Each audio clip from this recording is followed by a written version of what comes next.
It's time to roll, time to slay, time to loot. Grab your dice, ready up, let's go!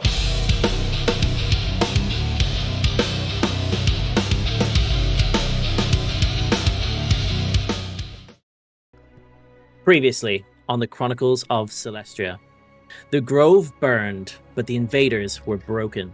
The moon pool, once blackened, was restored with the waters Sylas had carried from the moonlit lake. Yet its glow was fainter, its song subdued. Balance had not returned, only lingered. Leora Greenleaf, staff in hand, knelt beside Mirabelle Nightwhisper, the Archdruid, and tried to call her back. Light filled the Archdruid's chest, but then came the horror. Pale essence bled from her body, hurling into the air like smoke. Her soul, unethered, untethered. Her sacrifice undone. Around the grove, more druids fell beneath the same fate. Resurrection answered, but the weave did not. A curse had been let loose. From the shadows, Luriel rose, battered, dim, his starlight marred. His voice rumbled through the trees one final time. The crow has torn Luna's song. Solara weeps. When life is stolen back, the soul will bleed, and none who bleed can escape their fate.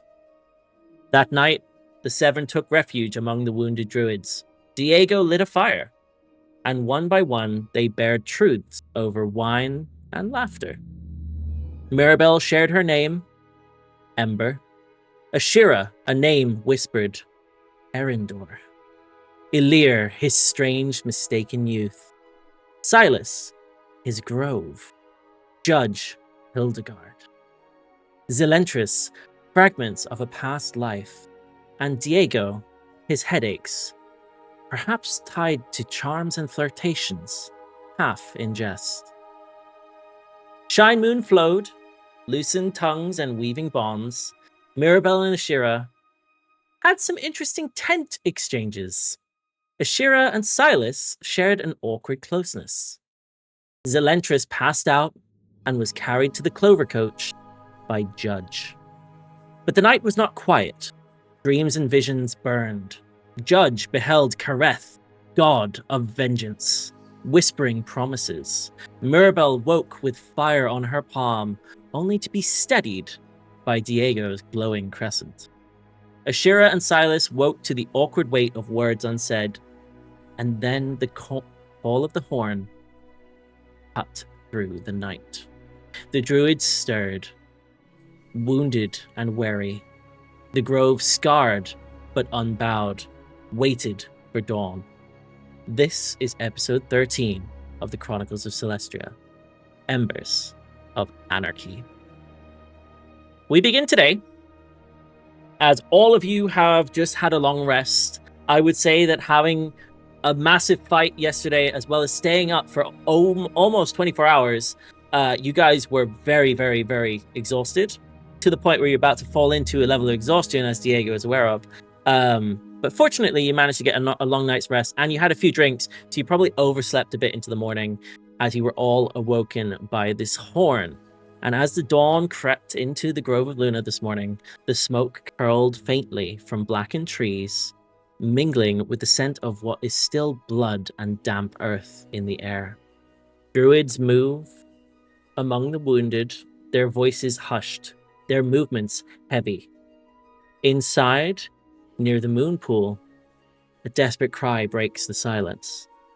A young druid kneels beside a fallen friend, chanting a resurrection spell with trembling hands. The light takes, the body stirs, but as the soul returns, that same pale white mist seeps from the druid's mouth and eyes, drifting upwards like smoke before fading into nothing. Gasps continue to riddle and ripple through the entirety of the grove. Around you, you hear druids muttering, the curse, it's true, it's still there. What caused this? What has happened? But atop it all, Leora Greenleaf steadies her staff her face ashen. Around her, the druids bow their heads in grief and fear. And as you hear this horn sounding through the grove, it's not like the silver call of Luna's wardens, but it's a much harsher note. Ragged, urgent, horn through the night or early morning, almost like bark splitting through the trees themselves. As you all stir and find yourselves amongst these wounded druids, from the shadows beyond the circle steps a figure down below, where each of you will see. Oop, don't know why they're there. Coming into the grove is none other than a druid of sorts. Oh, sorry. None other than a druid of sorts who, as you can see her, as I would say, all of you step through the tree line where you were just lying camped out, you see coming through is a druid with a cloak that's torn, a face streaked with ash. Her staff is splintered, her hair tangled with soot, and each step seems to be dripping with exhaustion. Yet her voice carries enough through the silence of the grove as you all hear. The grove of Solara, struck in the night, their sanctum burned, their waters fouled, and a lich. Her words break into a rasp of fear. She swallows hard. Eyes appear haunted as she steps towards you all. You see her stepping up towards you, just almost shoddily from side to side, as she says to you all, "A lich has struck. Shadows cloaked in flame. Our sun-blessed trees blackened. Our pools befouled. Those who fell and were raised, their souls bled white, even in Solara's light. It spreads like rot through the weave. The death curse is upon us." As she falls to the floor. What do you guys do? Just to clarify, it's the woman like 200 feet away from us, right? It's this one here. Yeah. As I would say, she's probably made her way up towards you guys, but she's probably collapsed here. Yeah. I was struggling to find the token. I was like, which one is she? You can Okay, see cool. So she's this one. looking a lot worse for wear. She's bloodied. She's got almost like, it looks like she's been covered in soot and ash from fire and God knows what. And she appears to have traveled here, maybe not by foot, but she looks exhausted. Judge, save yours if we need them later. I've got this healing. Well, before you heal anyone, there are druids here. They can do exactly that, huh? It's like their thing. There's a woman right next to her. Haven't they all been using their magic all for the past several hours, healing each other? Well, We've rested. Most would have I doubt rested. they have. Some of them would have You really rested think for so? sure. Okay. But the whole grove just went without rest to get any vigor back for today? Well, you saw the state they were in, and you've seen the amount of work they've done out here. I don't know. Oh man, my head still hurts. Well, look, let us go. Let us go down. See if she's okay. I think she won't be. From what I don't sort think of heard as she was walking in, something about a lich. No, some corruption, fires, dead people, things raised. That seems above what we can handle. As you arrive at her, you see that she is being healed by this other druid. And she Nice. appears conscious, but is still ragged. As she...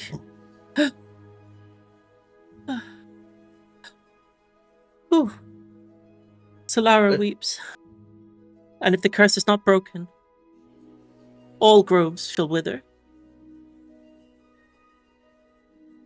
And Do you know how this started? Do you? Sylas, you're like the druid person, you know. Do you know? I have a stand here. I step aside, letting Sylas come through. Squeezing through. Sorry, what was that? Grove of Solara burns. And if we don't act soon, if the curse is not broken, all groves will wither. The very roots of Solara, they weep.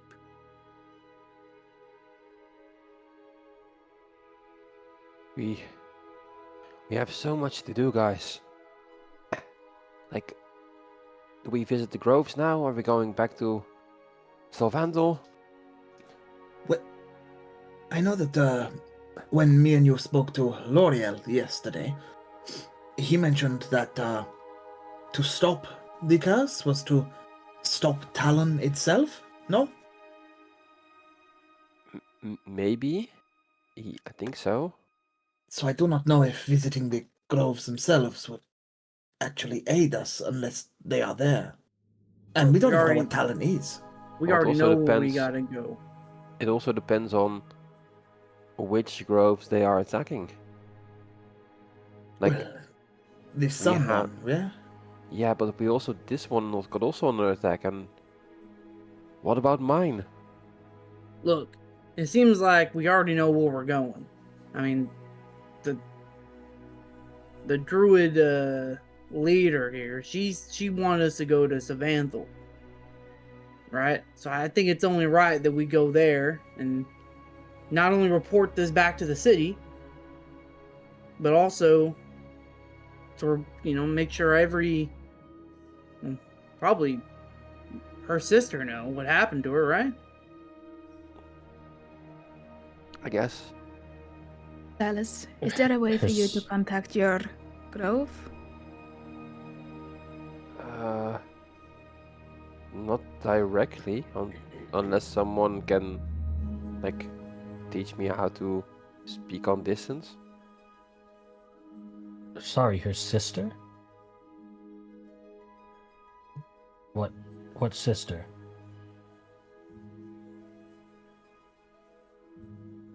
Is that to me? No, this is to Judge. I think Judge's voice processing system software is just broken down a little bit. He's Now just- you're making that was me bad. you're making me double think myself. Right? I'm certain they've told us about a sister that she had. Do you mean the princess's sister, the princess which has already left here and is not the one who sacrificed herself and died? Yeah, that's why we gotta go tell her about that she died, right? We gotta let her know. Because she went back to Sylvantal. We need to go meet up with her. You want us to tell the princess that the Archdruid is dead? Yes. See, There Exactly. you go. Hey, What okay, was in his thank you. oil yesterday? He's not making sense at I all. put some shine moon in it. Oh, that- Listen, y'all knew what I meant. I'm not going crazy here. Y'all knew what I meant. Y'all just trying to make it worse than it is, right? Of course Well- we did, Judge. Of course we But- did. Thank Of you. course, Judge. But anyone else who might be overhearing may find it a little bit confusing. So Well, just wanted to clarify for anyone who could be watching. These people ain't going with us, so who cares what they think? Anyways, these druids must have ample communication methods, no? I mean, I'm pretty sure the princess will already be informed. Yes, don't you well, think? well, the druids did say that they would send someone to Sylvanthal during the night, who would turn into a Yes. bird, or owl, something, I mean, and they they would would- communicate. Yes, they would certainly be faster than us, no? Believe they said it would take them a day, 24 hours from last night. I get that, but we also need to go back there so we can get more orders of what we need to do. Because who knows what they found out while we were gone? Who knows what happened while we were gone? And I Wasn't have there some also- information. Go ahead, Ashira. No, it's okay. I'm just trying to remember because last night was a long night. Didn't they say there was like an attack or something, and that is why they were sending the druid out there? Like on Sylvantal? Yeah. They were to notify them of the attack. Yeah, of the attack that No, happened. but- No, here. but there was also an attack on A Sylvantal. planned. Yeah, wasn't there a attack to be planned on Sylvantal, and that is why they were going to warn them. I'm pretty sure they can. Oh no, have, you're like, right. You're tell right. more information, no? You're right. Yes, of course, I knew that too. Shut up, Nick. Thank you, Mirabelle.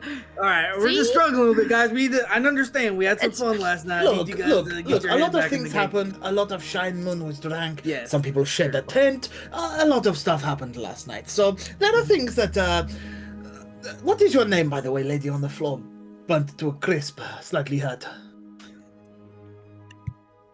Eloin, Eloin.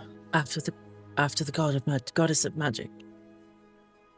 Oh, As wait, you say that, you all hear behind you, stepping across the sort of invisible magical bridge over the water, is Leora Greenleaf, the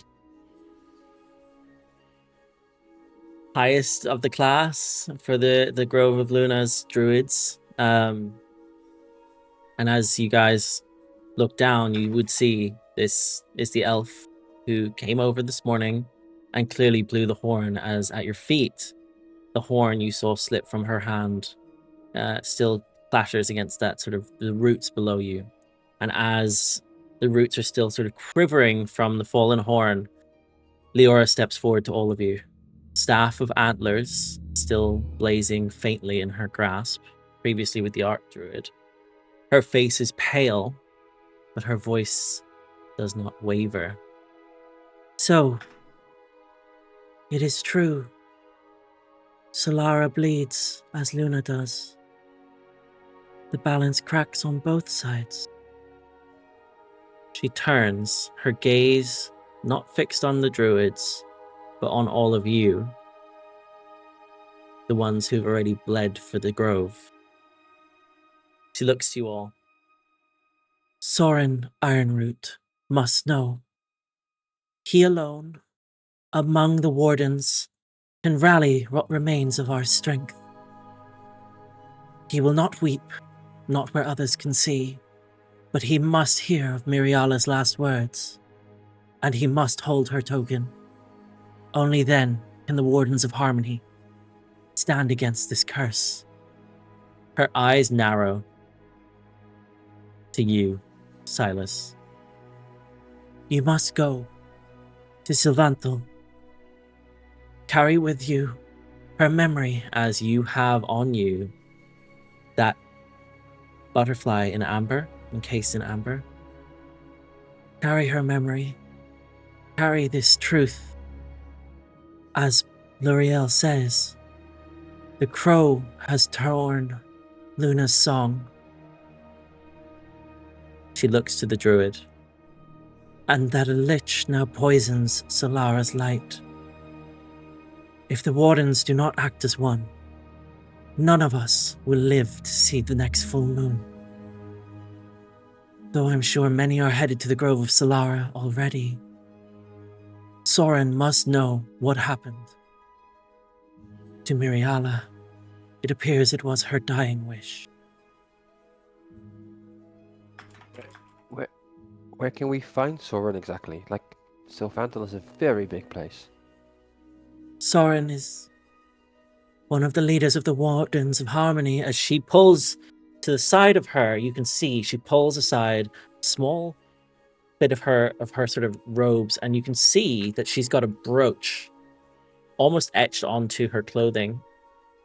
The Wardens of Harmony go by this symbol, and you will find them in the guild halls.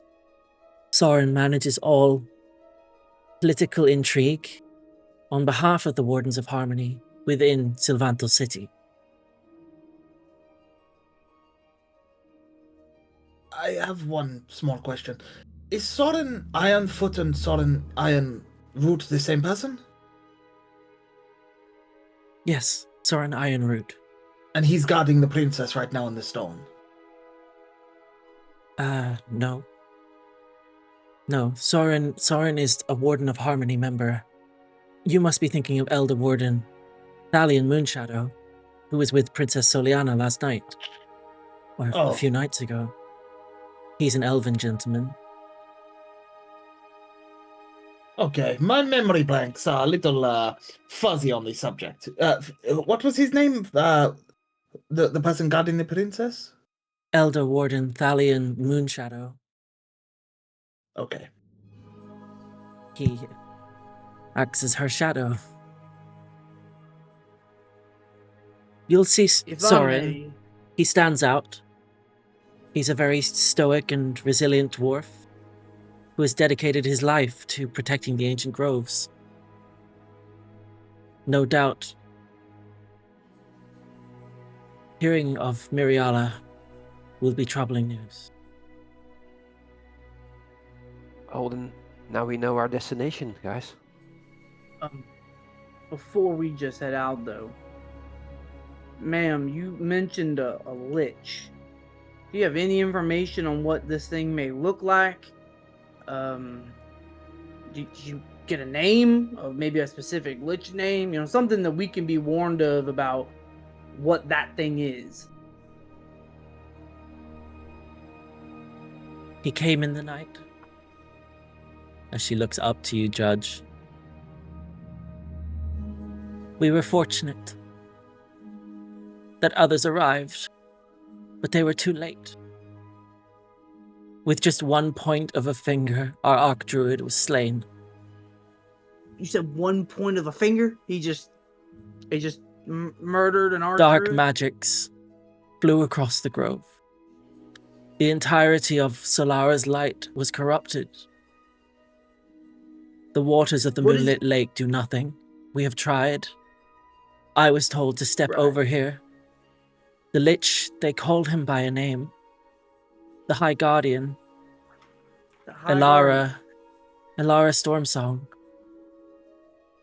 She But traveled what? from here just yesterday. Day before yesterday. She arrived, but it was too late. The attack had already commenced. She mentioned a name, Morgrith? Morgrith? They managed Morgrith? to... Morgrith. He's...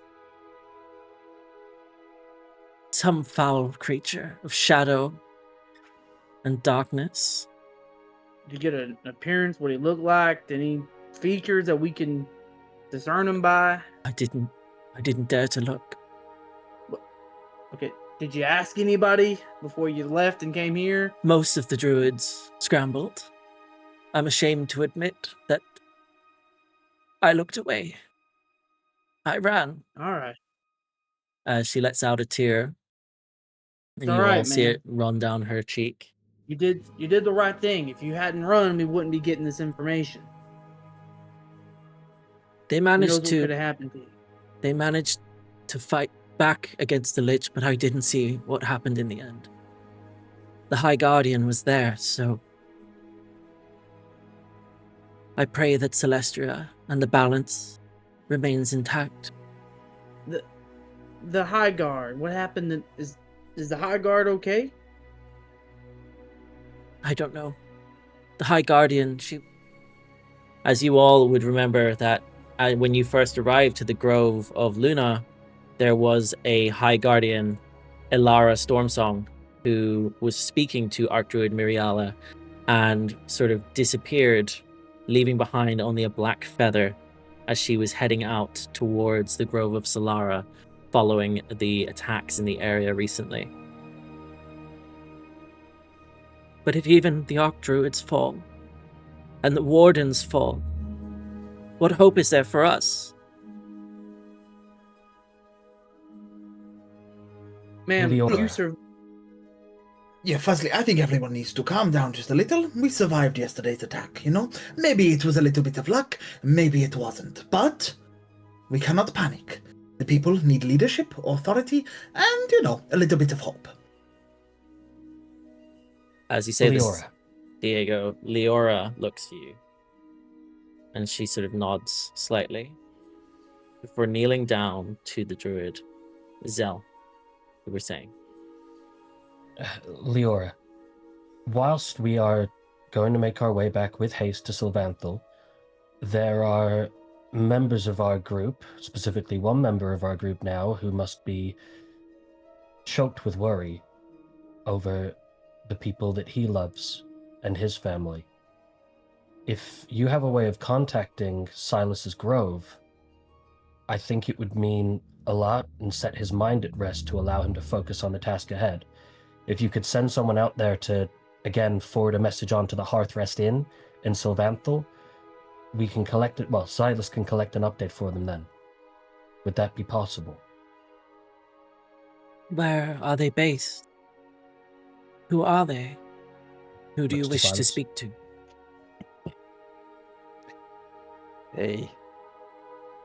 They reside in the forests near Thornfield, and I really should get in contact with at least the Archdruid of my own circle, like Lady Starweaver. She knows, maybe.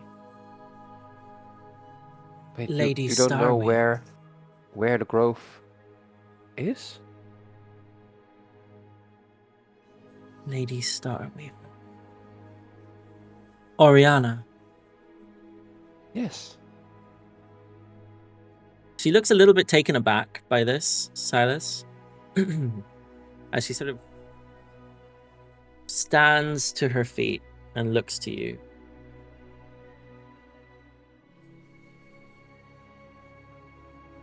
Are you of her circle? Yes. I see.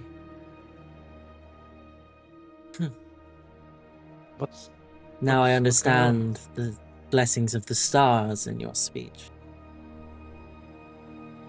They are said to have been a branch of ours, the Grove of Luna. Her light extends, though they worship another. Lady Oriana, though I've never met her, she was once a druid at the Grove of Luna. Perhaps I may be able, if you have anything of hers, to provide a similar sort of message that I did for Miss Argent here on the wind, but having not met her, I wouldn't be able to send her ascending. Anything of her? Any would a letter help? We could Like- certainly try. We got a letter from Lady Starweaver given in Sylvanthal. It was passed on to me, but it originated from her. Most I certainly go I through can my try. Yeah. stuff for it. and I'll give it a letter. Yeah, as you hand it over, she looks at it, and you notice that on the scroll at the bottom, there's a small seal, which appears to have been put in some ink, and then like a stamp, as she sort of rubs it over with her thumb. This may work. You will only be able to send a short message, but I can definitely try and send one on the wind. What would you like to say? Bearing in mind, it must be short. I will tell you now, 25 words. Yeah, I figured. Cool. I'll just give me a minute. I'll figure something out. Not to worry. If that's possible. Absolutely. Don't want to rush this. Absolutely. My only advice, Sylas, would be to mention the Hearthrest Inn, so she has somewhere to forward more information to you. That's a good one. Hearthrest Inn. Yes, and don't forget not to forget information that is prevalent to what we're talking about. Like the attacks on the grove and Yes, get all of the information we need very precisely within a very short amount of words, and do not forget anything. You got this. okay. As you can see, there is no pressure at all, Sylas. Oh, it's just a very small task that means a Don't great go with Diego's importance list of to all. titles. Don't Oh, give all to of be Diego's fair, titles. To be fair, you could introduce yourself, you know. If you wanted to. I could give you your full title. I don't think it will fit in the description. Okay, maybe next time. I'll figure something out. I'll be standing over here, guys. Okay, well, for the rest of us, I suppose it's back to Sylvanthal, find out what's happening there, regroup, and collect any information that we need. I have some information that will hopefully be waiting for me there from the Black Network that could assist. The other thing as well is, well, when these groups, it's not like this is the power of a nation. It's not like they can conduct attacks that have long-scale advantage. Realistically, this is going to be a one-off, and then they're going to have to regroup. Speaking from experience there, we may just have to weather this storm, and then we'll also have some time to regroup and plan our next stages. But I suppose now we need to rush back and, I guess, find a bridge that actually isn't collapsed. Do you think if there was an attack that happened on Sylvanthal by the time we get back, do you think they might have targeted the temple? Perchance, if they're targeting groves that are heavily tied to, well, godly beings, I mean, what's stopping them from targeting a place that literally is a place for a lot of gods to be worshipped at? Judd, question. Are there more people like you? More workforce? Are there more people who might have, protective duties? Well, I mean, yeah, I had other guards. I mean, they weren't like me, per se. But they had other humanoid guards, living beings. I was the only one that wasn't really, living. I see. Do you think they are powerful enough to withstand such an attack? Not to toot my own horn, but I was probably one of their favorites for a reason. I was charged with taking care of Lady Evangeline for a reason. But some of them are pretty good. I'd say they have a good shot. I mean, especially with Sylvanthal there. I mean, they got guards everywhere. I'd say they're better, well guarded than this place. No offense. Well, we'd still better check it out. If it makes you feel better. No? I think it's a right assumption. I think the temple is likely to be a sub-target based off of what we've read. I'm gonna tell you what. That'd probably be the worst thing for me to come back home to. Let's just hope they didn't do that for their sake.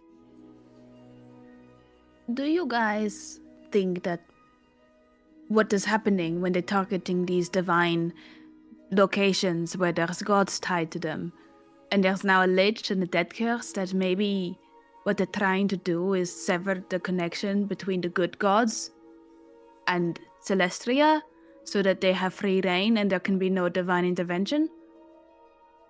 I think it does seem to be that they're trying to disrupt the weave and the connection. I think basically what you said there is correct, Ashira, from my understanding. I do agree with what you are saying, but my question is, how would they be able to differentiate which ones they cut off? How would they be able to manipulate that it is just, for example, the prime and not the lesser? Well, how would they do that? It might not be necessarily just cutting off the prime or the lesser, but if we look at what happened inside of the Moonpool room, it was almost like they were trying to replace the power. Wasn't it some shade wolf or something they were trying to pull through the Moonpool? Corrupted? I think they were corrupting it, yes. But there was that shade wolf thing. From my understanding of it, which, who am I to say? But the Shade Wolf was all of the bad parts of L'Oreal that had been taken apart? Like Yes. severed, no? So they were able to manipulate those bad parts into a being, the Shade Wolf. So they must be pretty powerful to be able to do such a thing. Perhaps these are Well, questions for the temple. Let's Yes. wind it back a little bit. Let's remember, L'Oreal is a being created by the gods, which, in my idea, I'd like to think, could be manipulated, just like we were created by the gods. I mean, we can be manipulated. No, we can't. We can. No, I don't think I can. We can. Anywho, but I like to think Ashira is actually onto something there. I mean, I don't know if anyone else felt it, but I haven't really felt Hildegard really be able to speak to me as well since what had happened. Have you tried? I tried, all right. Oh, maybe she got cold shoulders, I don't know about that one. But I do have I have a theory. I have some ideas, but we can talk about those things at another time. I think we need to get on the road soon. We can Zal- walk and talk. Zal says in his head, he just goes, "Are you there?" And he hears, I'm always here. Not then. Just Judge, when it comes to going back to the temple, regardless of the state that it's in, I think not only will you have the word of Captain Emberleaf supporting what you've done, but we'll be by your side as well, okay? Whether we need to fight or whether we need to vindicate your name somewhat in their eyes. They have their ideas. They've made their choice. Right now, I don't care what they think of me. Right now, we have a bigger problem than some ideas and thought process of some blinded leaders of a temple. Right now, what's really worrisome is what these people are doing, and we need to get to the bottom of that first. I Zal agree. is smiling and nodding at you. I agree, but Zell, are you insinuating we attack a man of the cloth? Or woman? No, I'm saying if it's like if he said, if the temple's fallen and we have to fight those who've attacked the temple, then we'll be there with him for that. Or if it's I a got a case that the little temple concerned. still stands, but we need to go and speak to the temple and they're trying to be judgmental over our ally, then just like Captain Emberleaf's word will back him up, then we'll back him up as well. Don't worry about the leader of the temple. I know how to talk to him. We'll be fine. Well, let us see if Flanagan is available, and maybe we get this show on the road, eh? Sylas, you ready to send a message? Oh, or yes. Yeah, just squeezing through. Remember, Okay. the most important parts, and don't forget a thing. Our titles, Don't say our titles. That's gonna take too many words. Heart Rest In. Yes. Diego that's part the of the Lucky, motion. Don't child of the umbral moon, Nope. Don't say all You got that, that please. bit? You're gonna waste all your words. Luna's light, No, don't say fortune's that. favorite, Silas- conqueror of the impossible. Silas, what was her name again? Lady, your archdruid, Lady Starweaver. Lady Starweaver. You know her best. You know what to put in this message.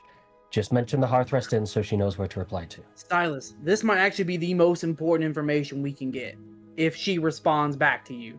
That could actually be really big towards this whole thing. So Zal all our make sure the titles- words count. Zal just squeezes his fucking Make sure the temples. words count. Make sure the words count. Yes, all the information needs to be precisely 25 words. And not a word more, no ums, ands, oofs, maybes. Leora sort of looks at all of you. Well, Sylas, are you ready? I think so. As you see that she sort of moves her hand in the air and twirls her hands around, and you can all see it's almost like the wind pulls in and goes around her hand as she's manipulating the wind. You see the occasional leaf coming in around it.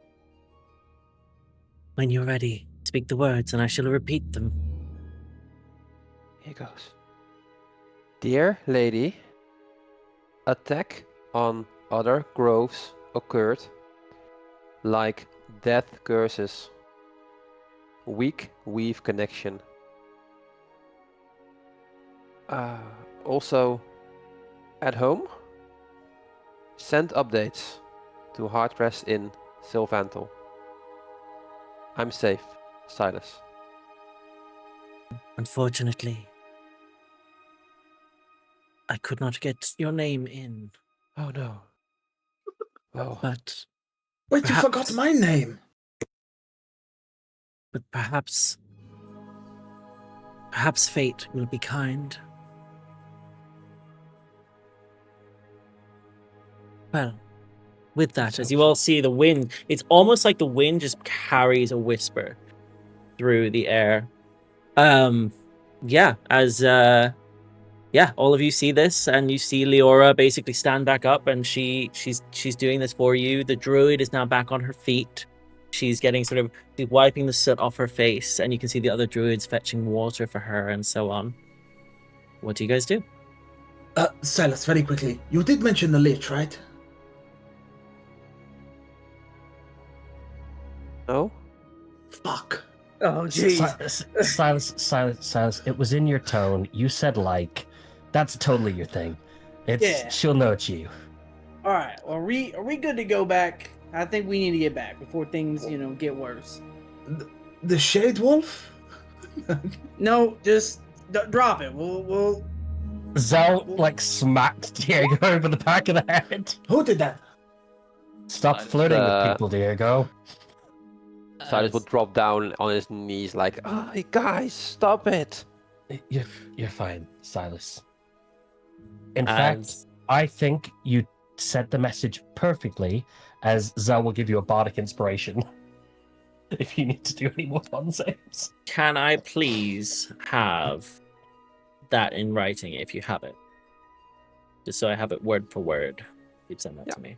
Perfect. It should be 25 words, but okay.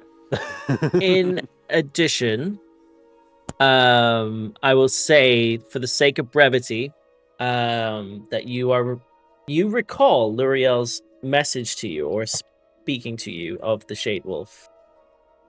I will just say that the Shade Wolf is essentially supposed to be a shadow form of a wolf, consisting of the hunger, the loneliness, and the bloodthirstiness of Luriel.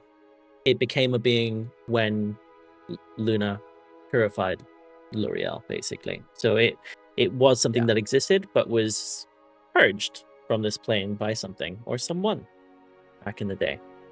But yeah, that's what you would know. Let's go ahead and get out of here. You guys all head down? Yeah, let's get to the cart. Let's just Load it get in the up. wagon. Before you leave, No. Lady Miriala wanted you to have these, as she lays out in front of you 2 items. These were items of Luriel. Miriala had sent for these for you on your return from the Moonlit Lake before yesterday occurred. And you see before you is a cloak that shimmers like starlight. This is the Moonveil cloak. Once per long rest, you may be able to use invisibility, provided you do not move. The other, this here, is a silver dagger. It is a silver dagger. The Silver Fang dagger is one of Luriel's, said to be one of his claws, but it looks like a dagger to me. As you see before you is a silver dagger that I will tell you now is a +1 magical weapon that deals an extra 1d4 radiant damage to undead creatures or shapeshifters. Who takes what? Is it about time you picked up a weapon then? As he looks towards Diego. Oh, hell no. What do I need that for? Ashira uses daggers. Give it to her. Would you? But I mean, Is it the I cloak don't that you want, want to- Ashira? well, it sounds kind of cool, but if I can't move, then what am I going to do with it? I have a question with the cloak lady. What if we pick up the invisible person and run with them? Does that count as not breaking movement? I suppose it's never been done. That is why I am here. The conqueror of the impossible. Let's I be real. believe- Sylas. I believe the Moonveil cloak works when it's not moving, hence why you may turn invisible in that place, but I suppose it's worth a shot. These Well, are when for we're- you. He hands them over to When we're fighting, Ashira, you tend to do quite well when you get a little secret spot and you're able to line up a shot to get them where they're not expecting it.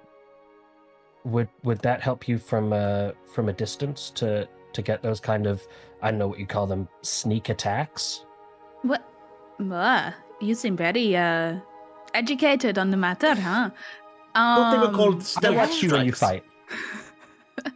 Perhaps for the one surprise attack, it could work from a distance. Yes. I'm gonna be honest. We have a party member who's from the Circle of the Stars. The cloak seems to have some stars, kind of. I actually think we should give it to Sylas here. I mean, was kind of his mission.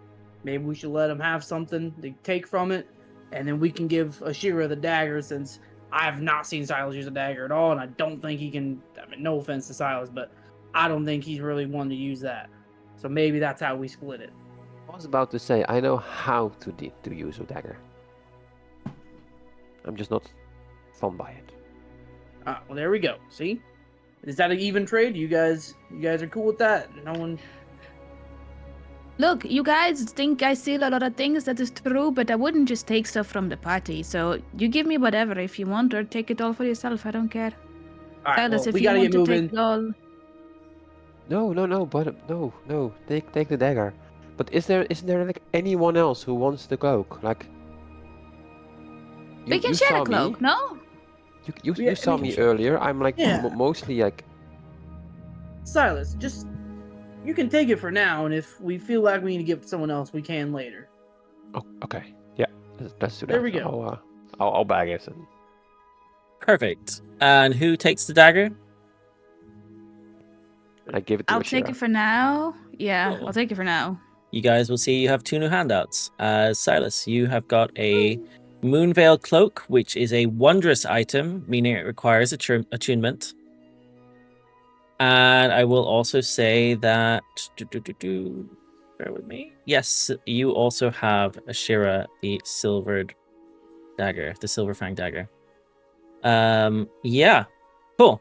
You guys head off now, receiving these sort of gifts. I will remind you as well that each of you also picked up a moon tear, which is basically an overpowered potion from the moon pool. I like to think as we're walking out, Judge is like looking back after every couple of steps, making sure there's like nothing else they're trying to talk to us about. There's nothing else going on, and then after a little bit, he'll just walk normally out. You also have that next crit, by the way, which is Grace with Luriel's bite, basically. Cool. Alrighty, so you guys all head down south. You bid farewell. I would say that one of the druids probably offers you the basket from yesterday, like whatever was left in it. So any rations or wine that you guys didn't drink, you would have with you. I think we agreed on one bottle of moonshine as well, or sorry, shine moon. That you guys took with you, so you would all have that on your person. One of you would have that one bottle. But yeah, you guys head So there's back only down. one. So there's I only one have bottle 6. of shine moon. That's what it's But as we're there, as the party, there's only one Oh, bottle wine. of shine moon, isn't there? Mm-hmm. Yep. Shira nicked everything. And as you guys head down, you arrive back at Flanagan's at the base of what is the valley up to the Grove of Luna. And you'll see that he's there, sort of dusting off the goats, passing them down, Turnip and Pickle. And as you guys arrive, he sort of looks to you all. Ah, Oh, oh. Huh. Are we ready to go? Yes, we're ready. Yes, to let's go. Where are we headed? Savanthal. Oh, back to Silvanthal. Okay, perfect. Yeah. Well, you guys all hop into the carriage. You get on board. It's probably another 3 days away, but let me think. If we leave now, should arrive. Yeah, should arrive just about. Today's Sylas Day, so it'll be probably get there Sol Day afternoon. Is that alright? Perfect. Well, yeah, whatever. Yeah. Just Cool. bring on the road. As you guys all hop in, Flanagan sort of cracks the reins, and Pickle and Turnip plod onto the road, bobbling lazily in the sun. Behind you, the Grove of Luna lies scarred but standing, smoke still rising, the moon pool dark but alive. Flanagan glances over his shoulder, his grin weary but kind. You've done more for Verdant Herd than half its druid in its lifetime. Don't mistake goats for God, mind you. But they'll carry you through. Alright, let's go! As the roads wind beneath towering trees, now and then.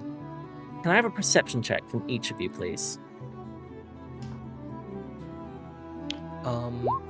Yes.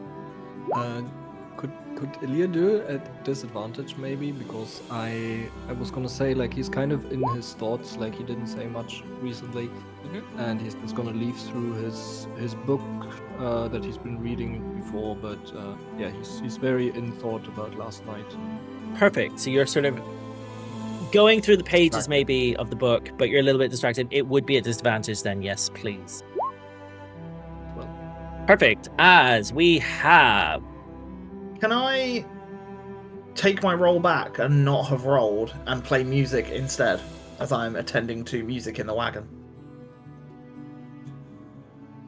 What's the purpose? Are you trying to cast So that I something? can give my heroic inspirations out? You know what? I'll allow it. Sure. Cool, I would say thank that anybody who has rolled above a 20, which is Zell and Ashira, you notice that occasionally, now and then, a crow caws overhead. The air feels thinner, as if some veil has been torn, and each of you feels the weight of the curse, almost like it's whispered in your bones. As time passes by, can I please have a perception check from... Let's go with Mirabelle, please.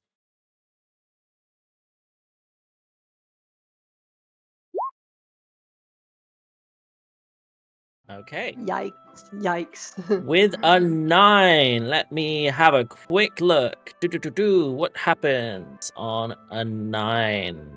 We get ambushed by a Bridge lich. collapses. GG's, yeah. I also Bridge give my collapse. heroic Foolish. inspirations to Zell and Mirabelle. Zell and Mirabelle, you have a free reroll throughout the day of any Hiya! D20 roll, correct? Cool. Mirabelle, as you look out the windows of the carriage, plodding along, you see Flanagan with the 2 goats rushing you guys through down the road, and you spot to the right.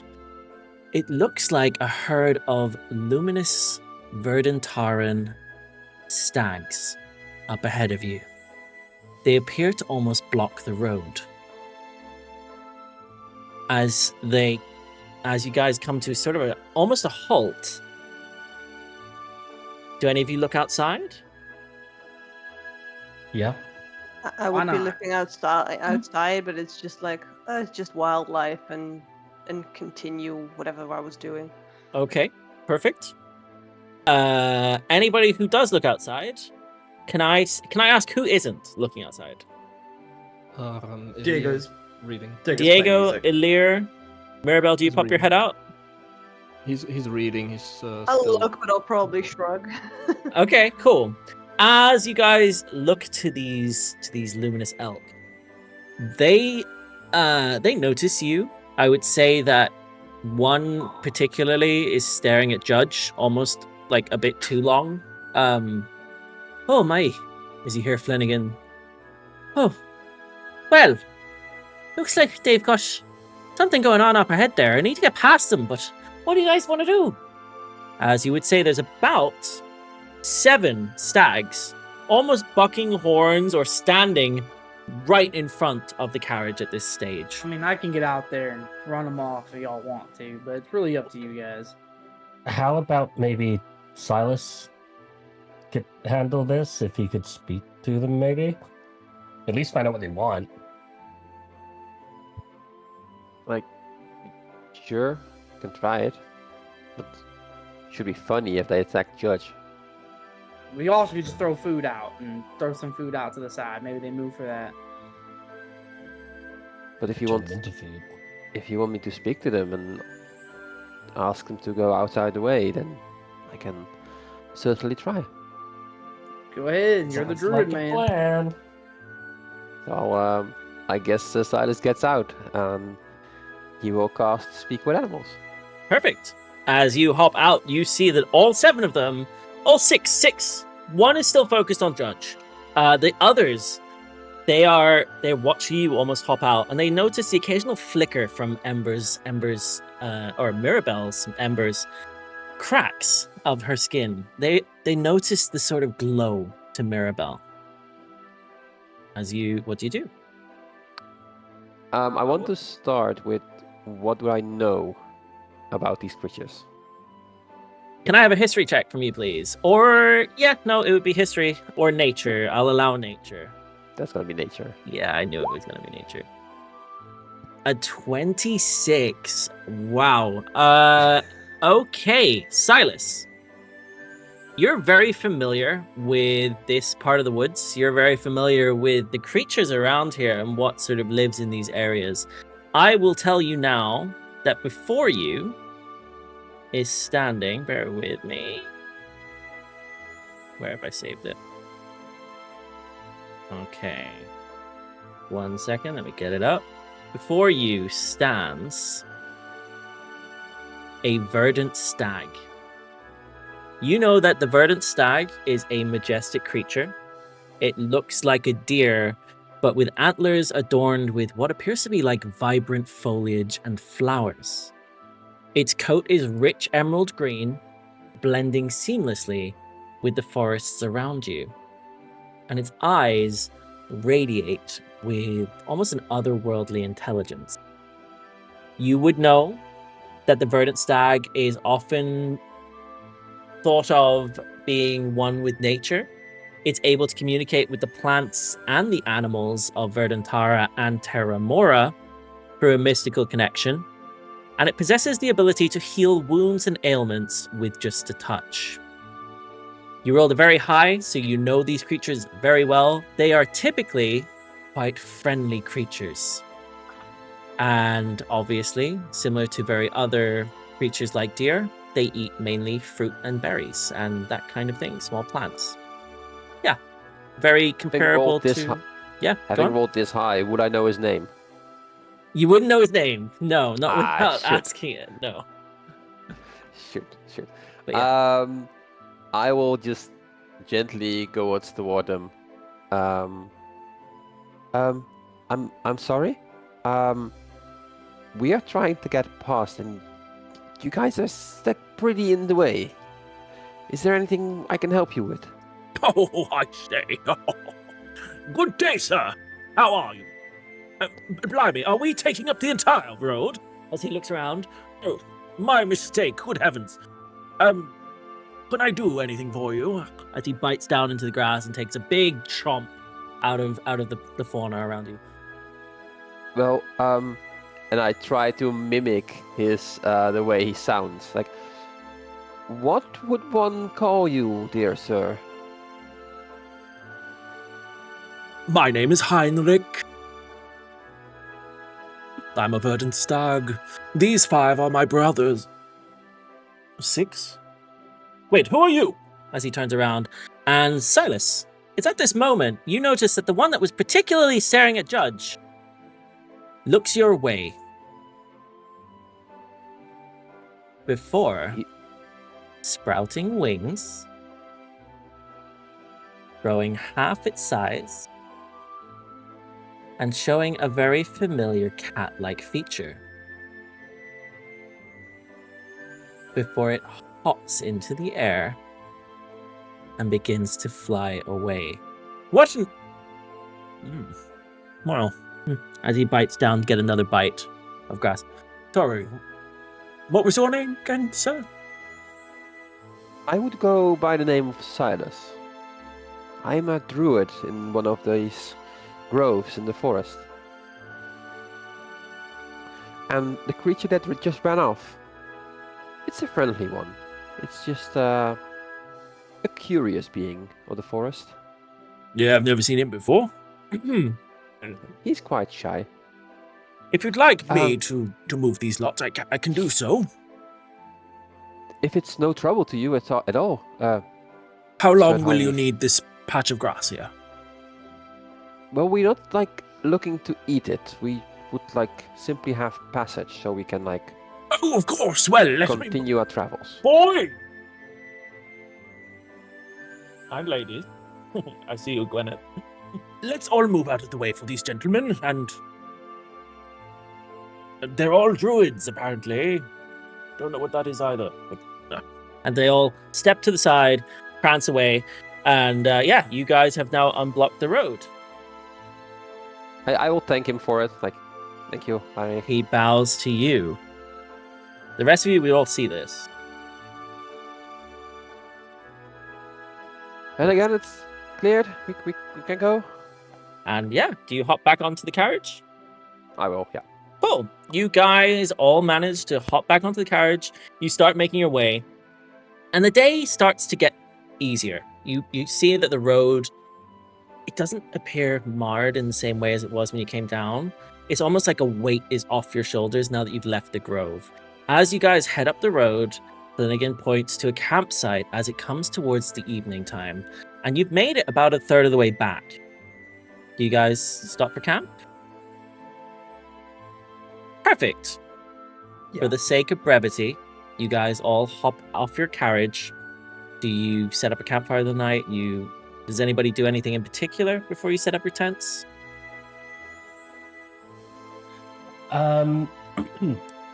Zell will say that. Well, now that we're away from the grove, I do have something that I kind of need to share with you guys that I couldn't really get into properly when we were in the grove. All right, should we just set up dinner and set up the tents, and then we can all gather and listen to the story? Or your? Sure. I think that'll at least give us a moment to. Cool. Prepare ourselves. Sit down and munch down. Yeah. I'll say that you guys set up your tents and you each set up your tent and gather around the fireplace once again for the first night on the road. Is anybody doing anything in particular? As Flanagan goes and sets up the carriage, what happens? Zell will help Diego set up his tent, even though he's needing it less and less. Look, I can do it myself, it's fine. I have traveled for 1.5 years, but I appreciate your help in recent times. Okay. Zell will go help Thank set up you. the fireplace then. I help. Nods and- I go around the group and just kind of help everyone out with their tents because Perfect. I don't have a tent, so I don't. Ashira grabs one of the bottles of wine of her stash and starts going around and something about dog hair or something. Off you go. Here you go, everyone. And the oil flask for you, Judge. Thanks. Wait. Dog hair? My joints will feel really good. I believe it's a saying. When You you give us drink the day after you drank the night before. Isn't that like just drinking? Never heard of it. But It's just a saying. I don't know. Dog hair or something. No? Dog hair, yes. I know they were. Dog hair! Here you go. Here you go. There you Do you go. give us a glass or are you giving us a bottle each?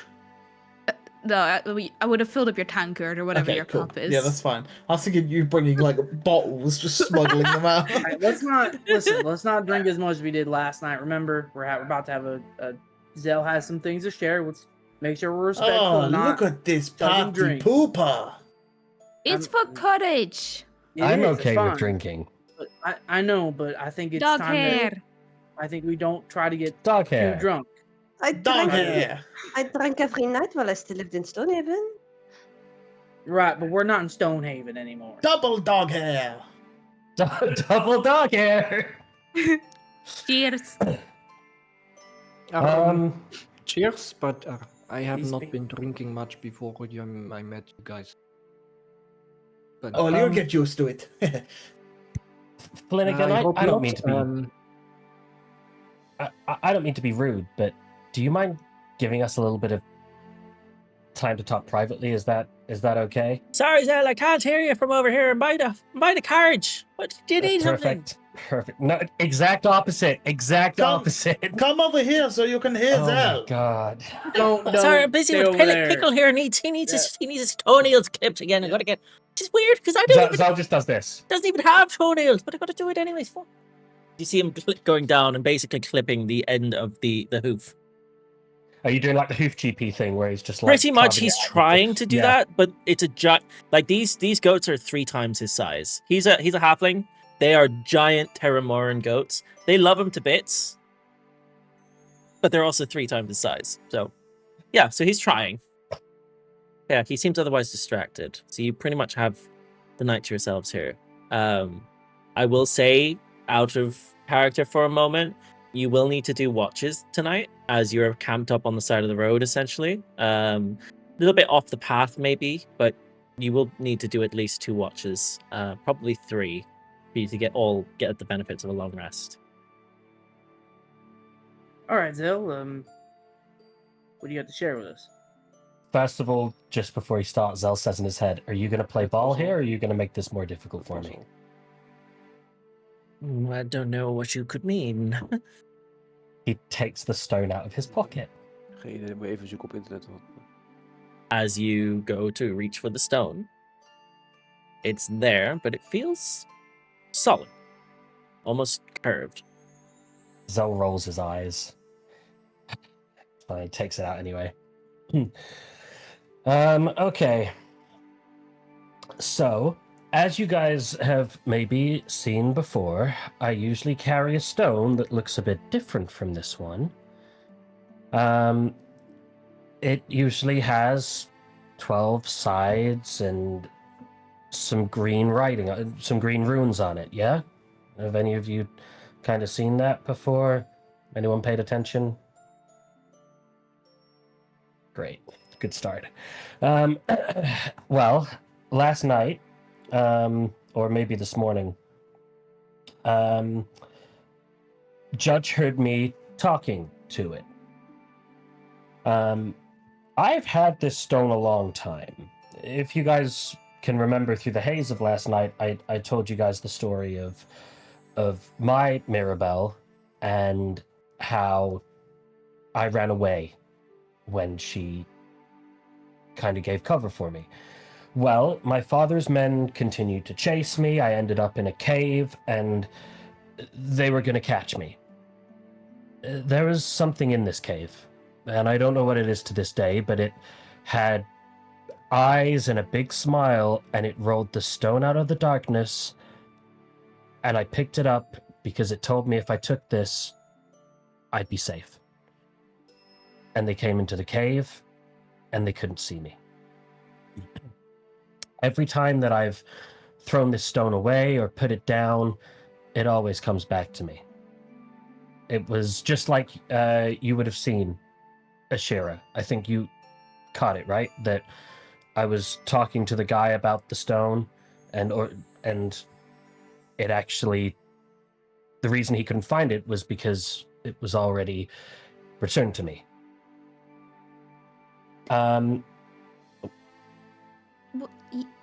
Yes, well, I didn't see the stone return to you. I just thought that they had maybe a little mishap or miscommunication. No, they took it. It always makes its way back to me.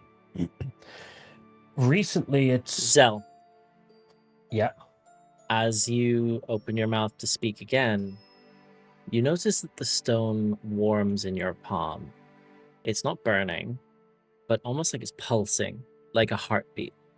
And what follows is a voice as it sort of curls at the edge of your thoughts. Soft as you hear, "Yes, little echo, tell them how you pulled me from the dark, how you claimed what others feared to touch. They will not understand, but they will listen. They always listen to a story of a treasure found." Sorry, it was talking to me just then. Divine sense. I immediately, as soon as you said it's talking to him, I'm divine sensing it. You're using Divine Sense? Yeah, using divine sense. Can you throw it up for me, please?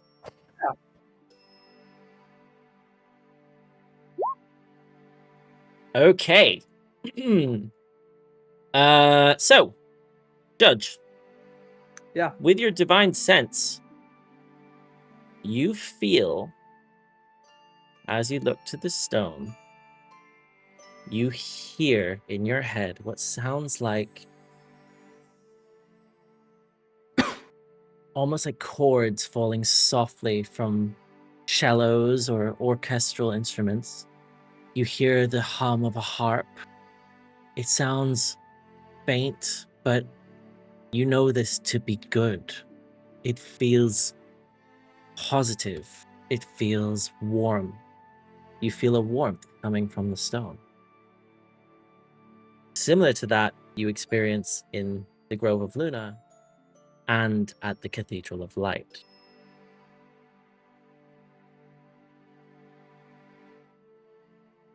So, I wouldn't have known that he's done this, so I'll continue. The stone has been talking to me, and one of the things that it said to me recently, it didn't want me to reveal it in the Druid Grove. It said that it wanted me to keep them from their light. It says the Druids would have stripped it from me and cast it into their pool. Did I not see that they fear the stone and they fear me? But the ones in red, they know my worth. They walk the road even now. It told me to follow them, watch what they do, and take what they leave behind. Because there's a truth there. A truth they will never tell me. So, that's why I made sure to take as much as I could from the hoods in the Moonpool room and out in the main grove. It was right that they were walking the roads. It was right that it was coming near. The thing is, I don't trust this stone, but I'm listening to it. And then, when I fell in the Moonpool, in the room of the Moonpool, before you got me back up, Diego, I... Yes. Do not say my name. Say it was Azulara's gift. Let them think of it only as misfortune. That is safe. That is truer for now. You haven't given me your name, I say in my head. When I fell, I had a vision. It was over a black expanse, and there was two lights. One, I could tell it was green. It came from the stone. The other was the light of my ancestor, Azulara. She referred to me as her echo, or something along those lines. And it feels like there's two powers involved. And I'm not sure which one is correct, because I don't trust either of them. One has actively let me down, and the other doesn't feel right. But I made a promise. I made a promise to a group of people a long time ago. And if one of these powers can help me reach that promise, then I need to go down the path to find out what they can grant me.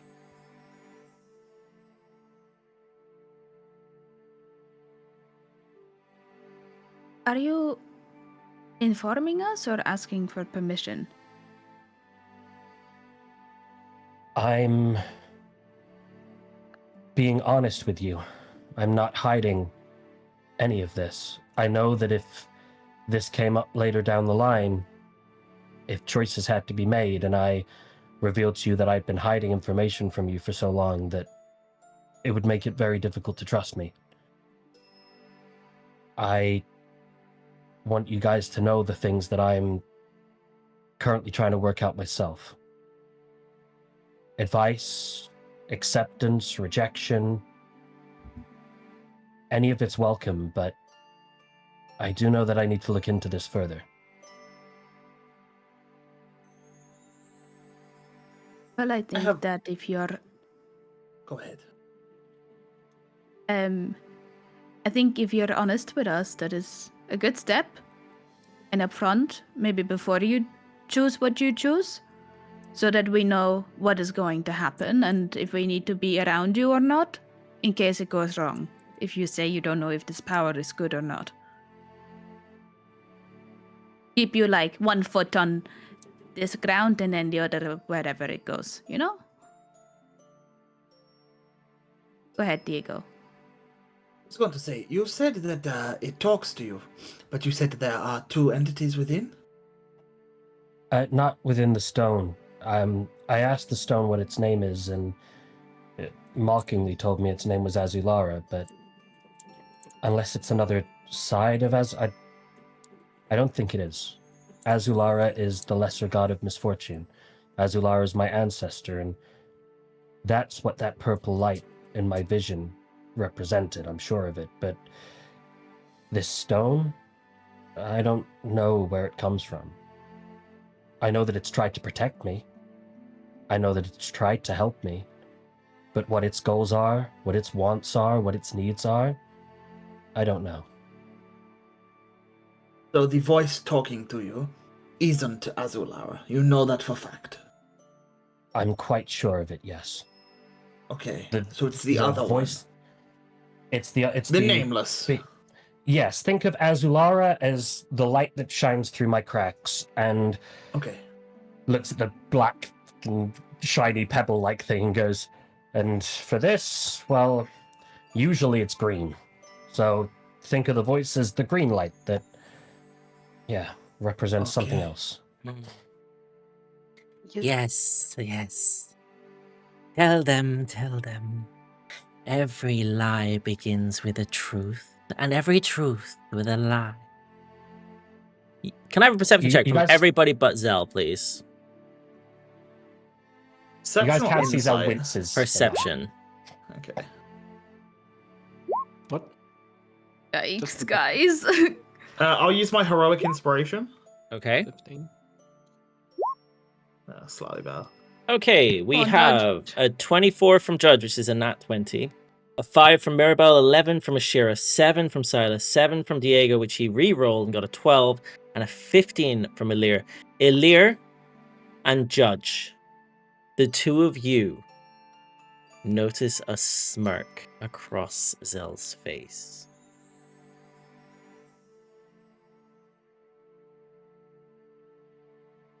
Zell, you're not aware of this. Did something happen just now? Your face makes a funny movement. I don't know what you're talking about. DM, can I ask a question? Me studying the gods and stuff, do I know what gods are like? I don't want to say heavily tied, but do I know any gods around? As you like the one that was mentioned, as you are. Is there any gods around that I would know of that would maybe, I don't know how to word this, but like kind of twist things, or like I have an idea, but I don't know if this is something Judge would know. Essentially, that's why I'm asking. I'll allow a history check at advantage. Okay, can I make it religion instead? Since it's, I'm gonna say history. I'm coming at it. Okay. That sucks. 16? 16. From what you remember of your time at the Cathedral of Light, there were many prime gods.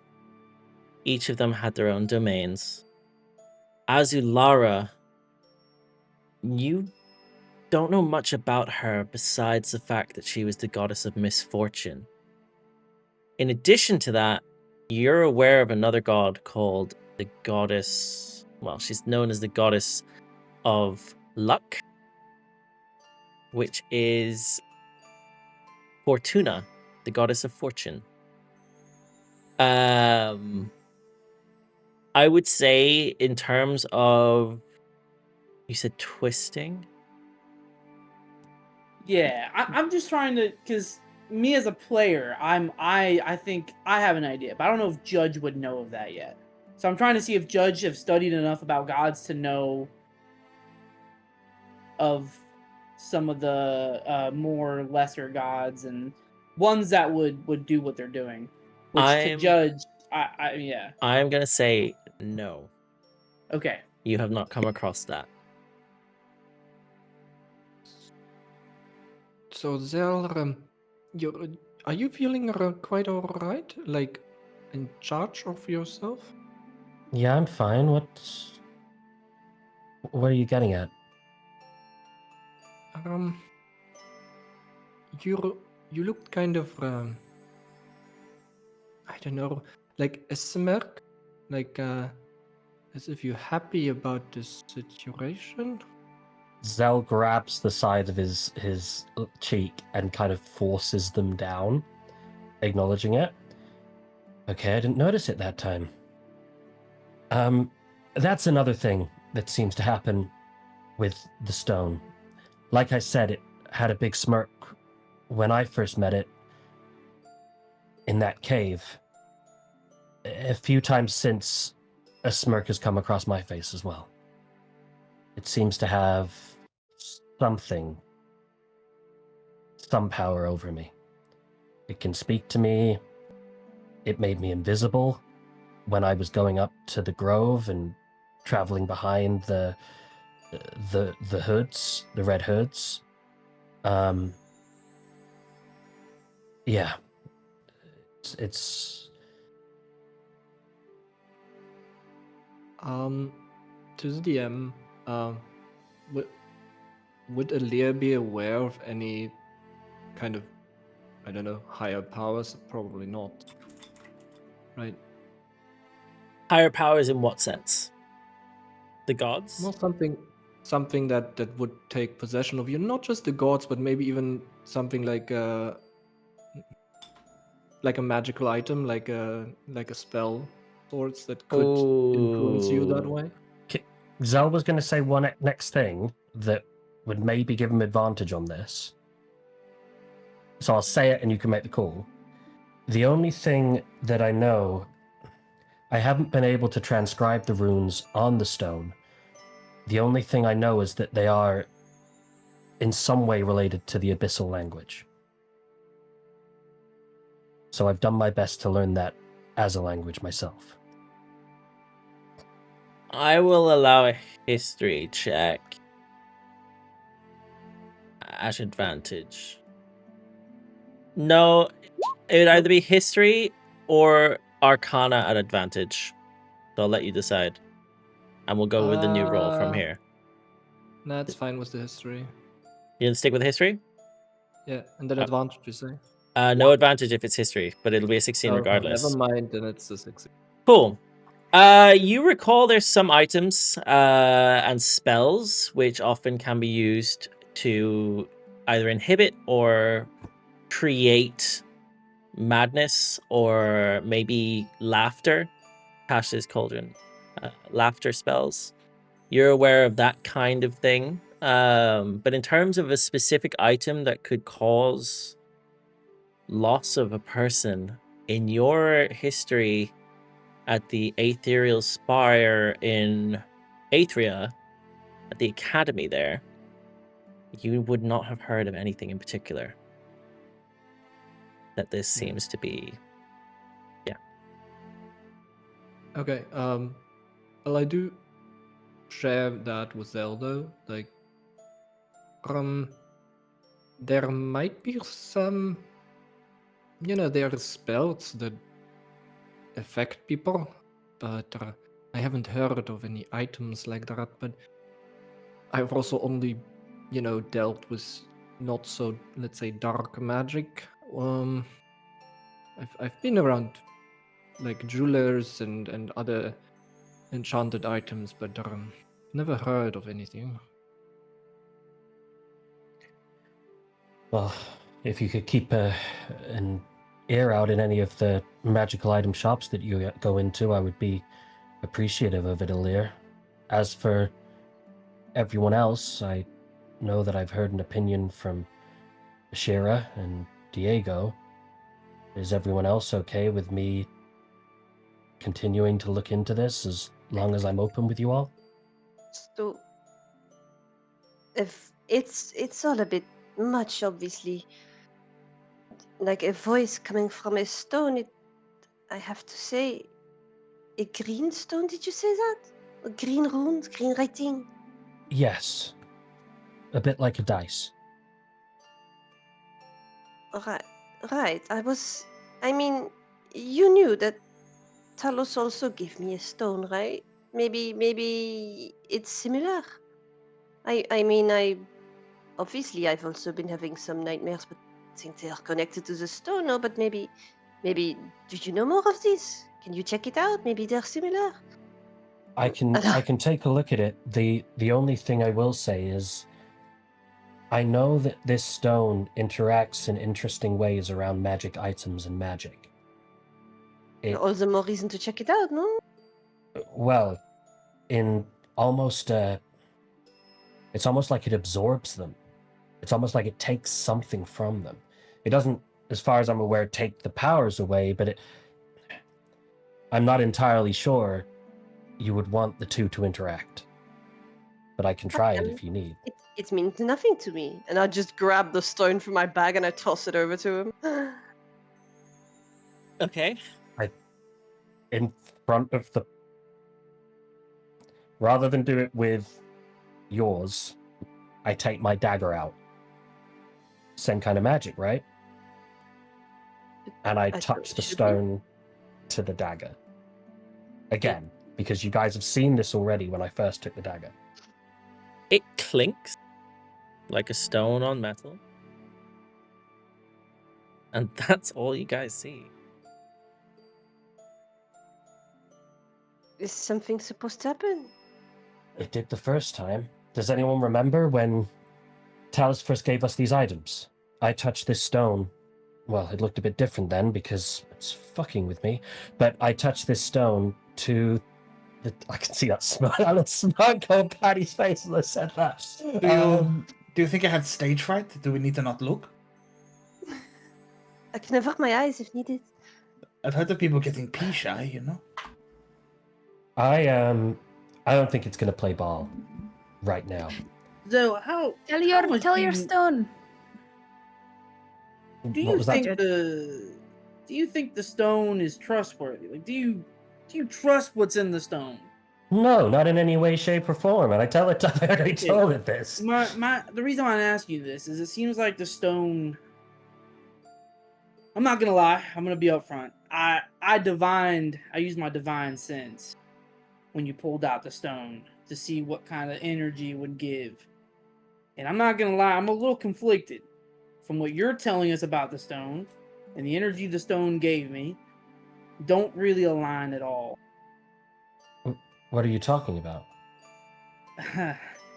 When I divine sensed your stone, I heard hums of a heart, and I felt a warmth.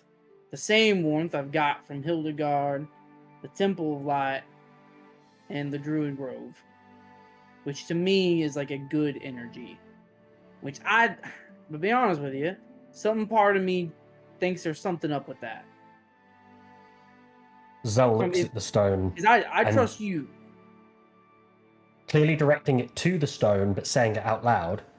What the fuck?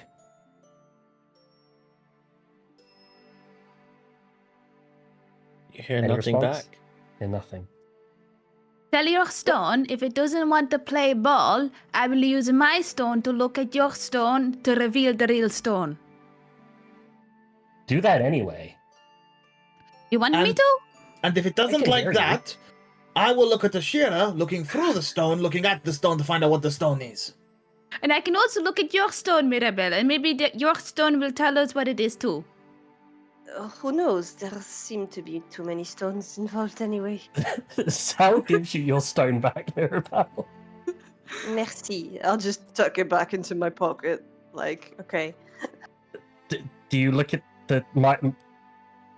I take out my monocle stone. Ashira, as you hole. take it out, as you go to take it out, it appears like there's a massive crack across your stone.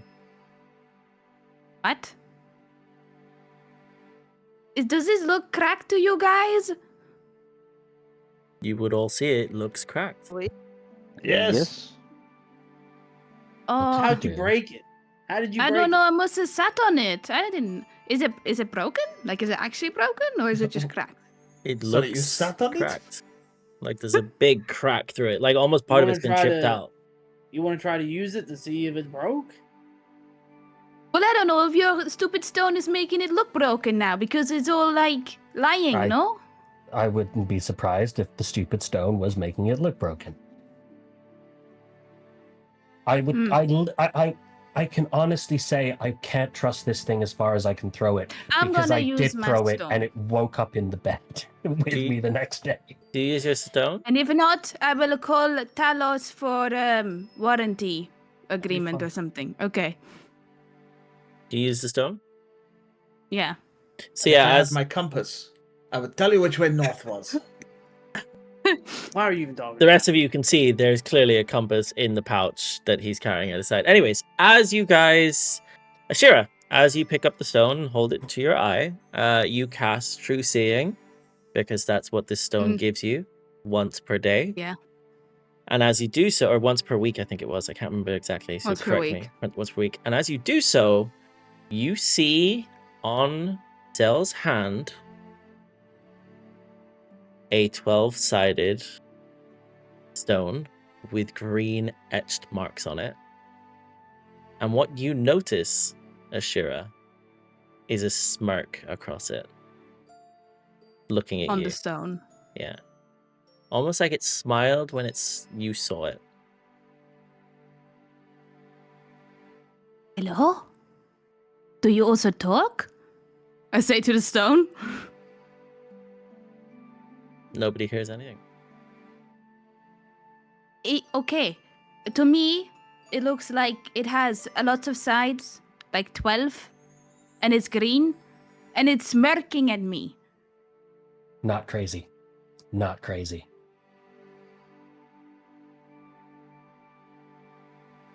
How long does that That's- last for? Oh, I don't know. It's the first time I used it. Why? Well, I know that we don't. I know we're doing this, but we don't have a lot of time. Do you also want to look at Mirabelle's stone? Mirabelle, where's your stone? I'll get it out of the bag again. Shira, as you look at the stone, it looks exactly the same as the one that was taken out of Mirabelle's bag. What I will say is, as you move your monocle away from the stone to look towards Mirabelle, you notice a bright, bright light coming from Zell, almost in your peripheral vision. Zell? Mhm. Ah. Wait. Mirabelle, I'm afraid it's just a stone. But maybe that's a good thing, you know? The other one's creepy and smirking.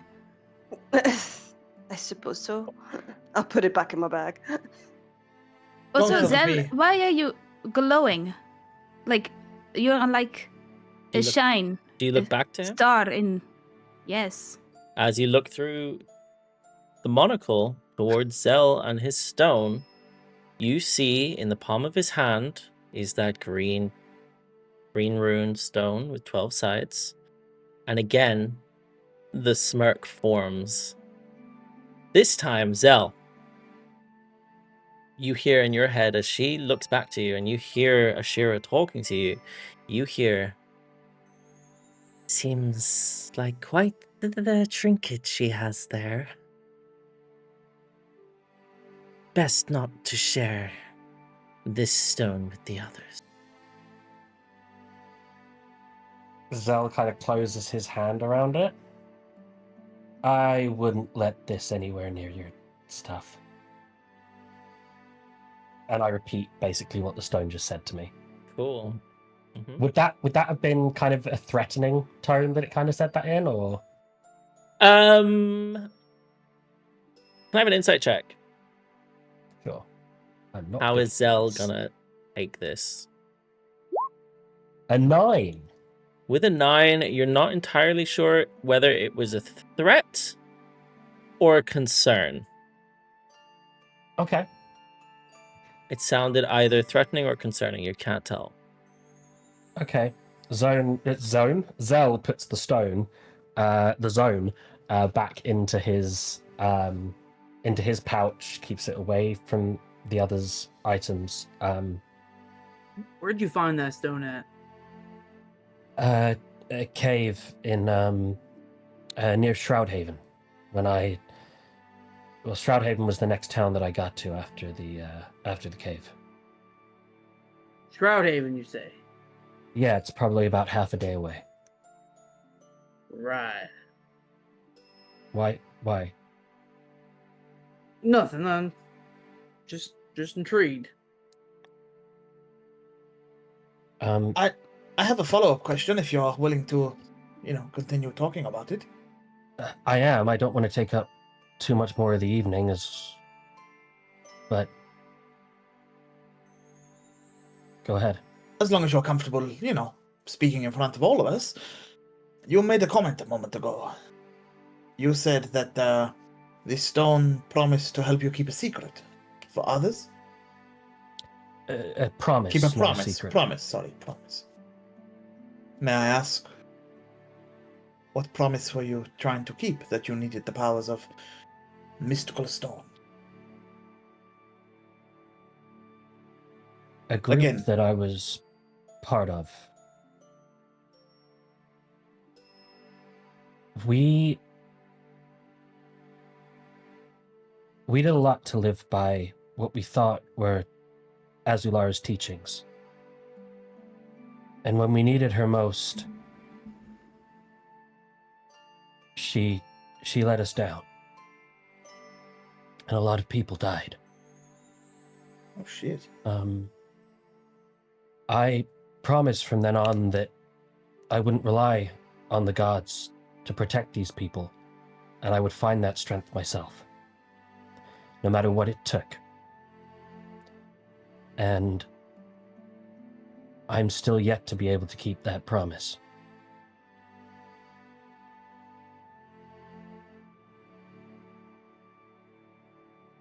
I have a question again, if you don't mind me following up with another, unless someone else has one, by all means, but... Well, I had one question. Go ahead.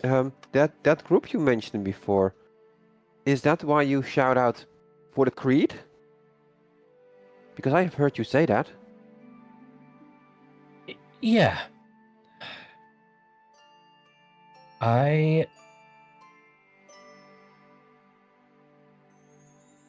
In Stonehaven, we had I had followers. As a descendant of Azulara, I led a group of people. Some would label us a cult. And I believed, as did my followers, that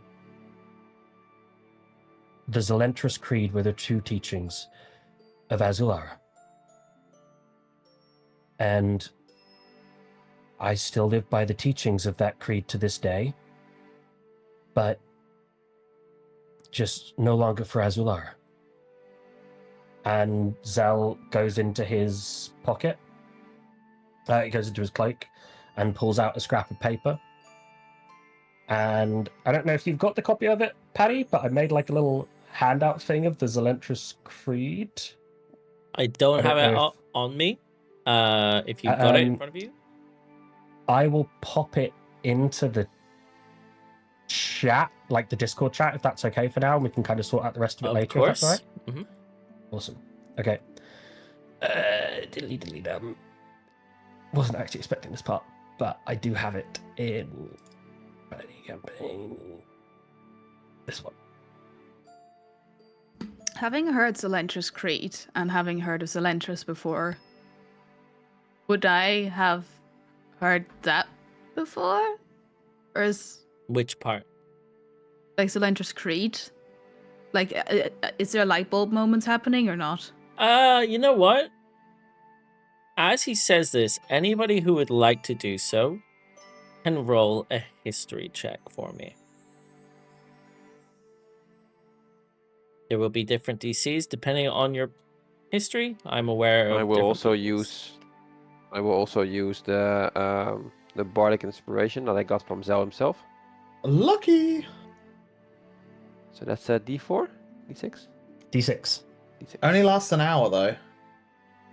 Now what? Bardic inspirations last 1 hour. Then it's freaking useless. But okay. Sorry. Cool. Do we have the lucky from Ugh. Diego? Yeah, not great. Okay. I would also say that Mirabelle, Diego, and Ashira, you will have advantage.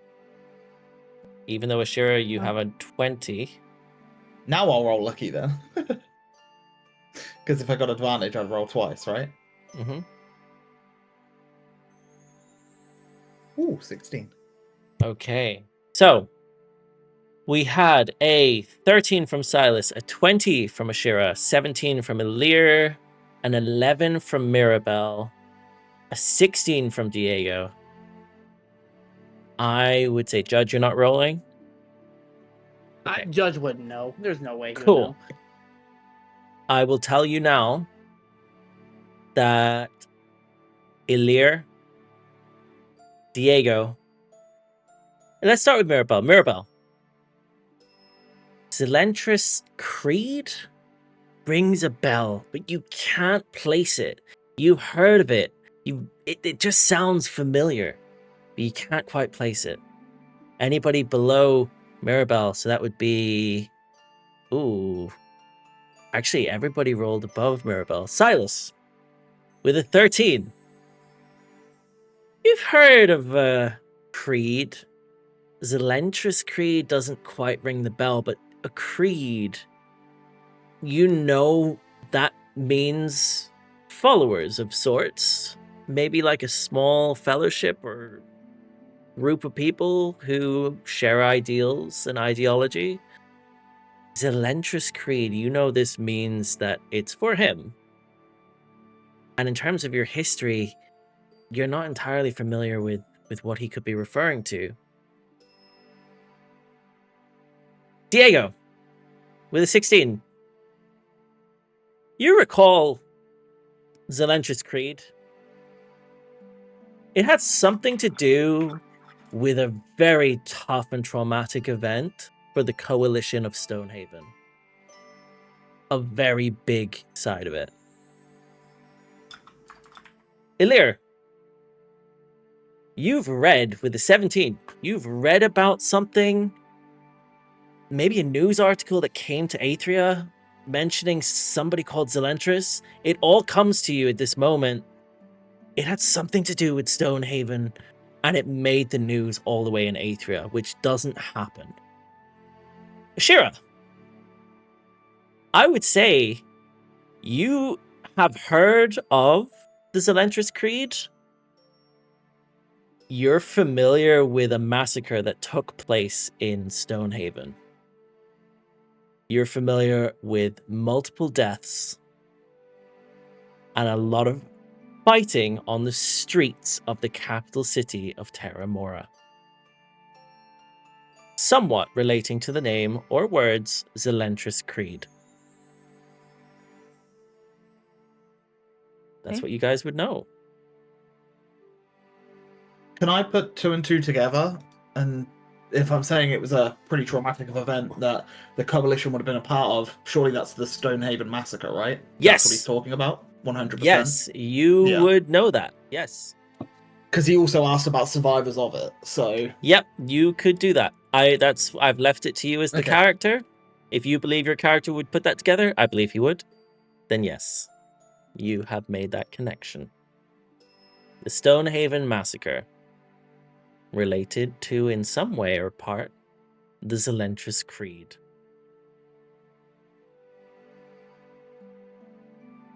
What do you do? I don't know the full ins and outs of everything that happened at that time. But can I ask, which side of the massacre were you on? That's a complicated question. I was imprisoned at the time. There was a splinter group of the Creed, led by an elven man, and he, in my absence, whipped up some fervor. And the next thing I knew, there was fighting outside the prison. And it wasn't until later that many of those that I loved, I found, had died.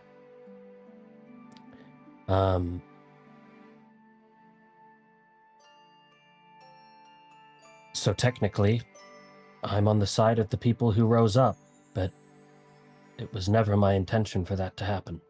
They rose up for you? In a roundabout way, I suppose so. Damn.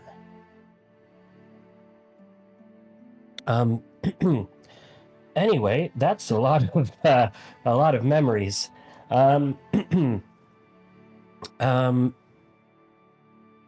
guess to get back to the original question, if everyone's still okay with me being around here and still okay with me looking down the path with this stone and with the vision I had of Azulara as well, and I'll keep you informed about what's happening. If everyone's okay with that, I think I'm gonna just go chill out for a little bit. I think maybe we can figure out like a safe word, so we know it's you. You know, like that you've not been possessed and taken over. I think I think we'll know. He never smirks.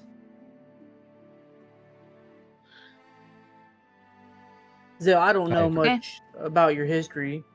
I mean, apparently someone in here in this group does know a bit. But what I will say is,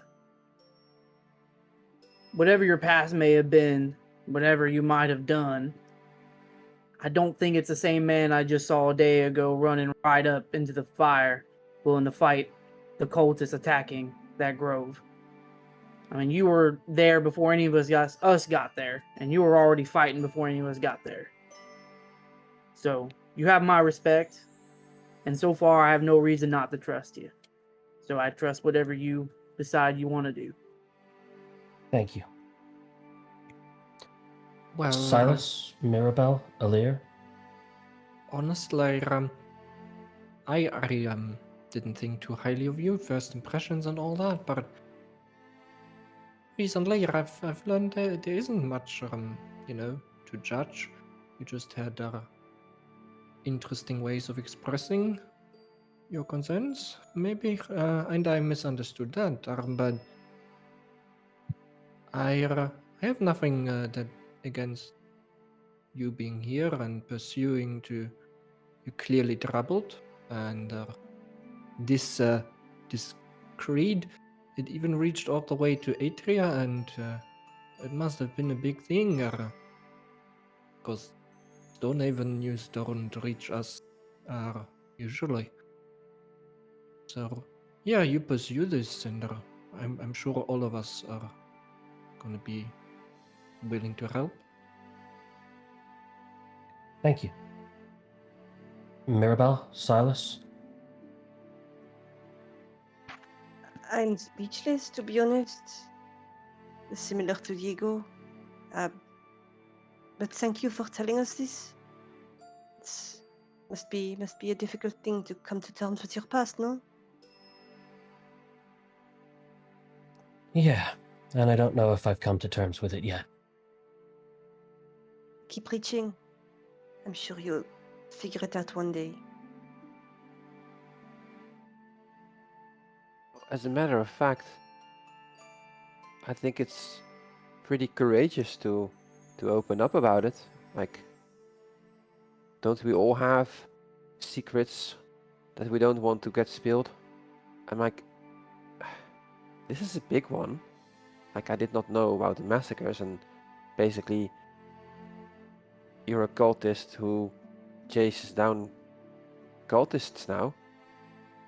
I do have questions, but yeah, thanks for opening up. I think I've taken up enough of the evening, but if people do have questions, maybe the next time we play Truth, I can answer some. And go on. All I was going to say is, DM, can I just ask one quick question? I'm assuming the Stonehaven massacre, there were deaths on the innocent sides, the coalition sides, and the cultist sides. Like, it was like across all three fronts, right? I don't know if cultists is what I'd call them, but you remember that there was deaths between the two sides and the innocents as well, yes. Yeah. Yeah. I imagine.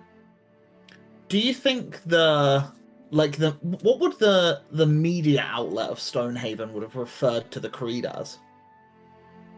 Would they have like brandished them as cultists or like as bandits, or like what do you think they would have? Because I'm curious as to what would Diego's mindset be hearing that he was the leader of this group. Yes, Like obviously the terrorists. mass media would have been like were they branded as terrorists? Like what were they described as in media?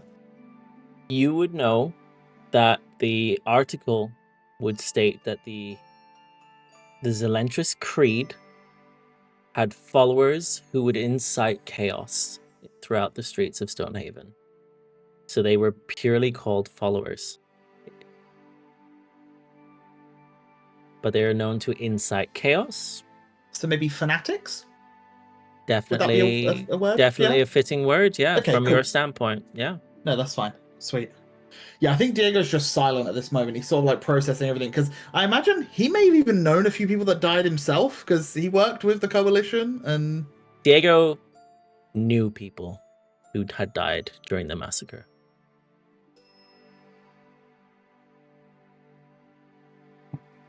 Yeah. Zal thanks everyone, nods his head and kind of goes off. He's within earshot, but like just kind of separate to the All group. right. The rest of you. We should set up some guard shifts tonight. Diego, if you don't mind, I would like to have a I'll take the shift with first. you. I'll be with you on that shift then. I mean, I'll pull every guard shift because I go into a sentry mode, but I'll be awake for his.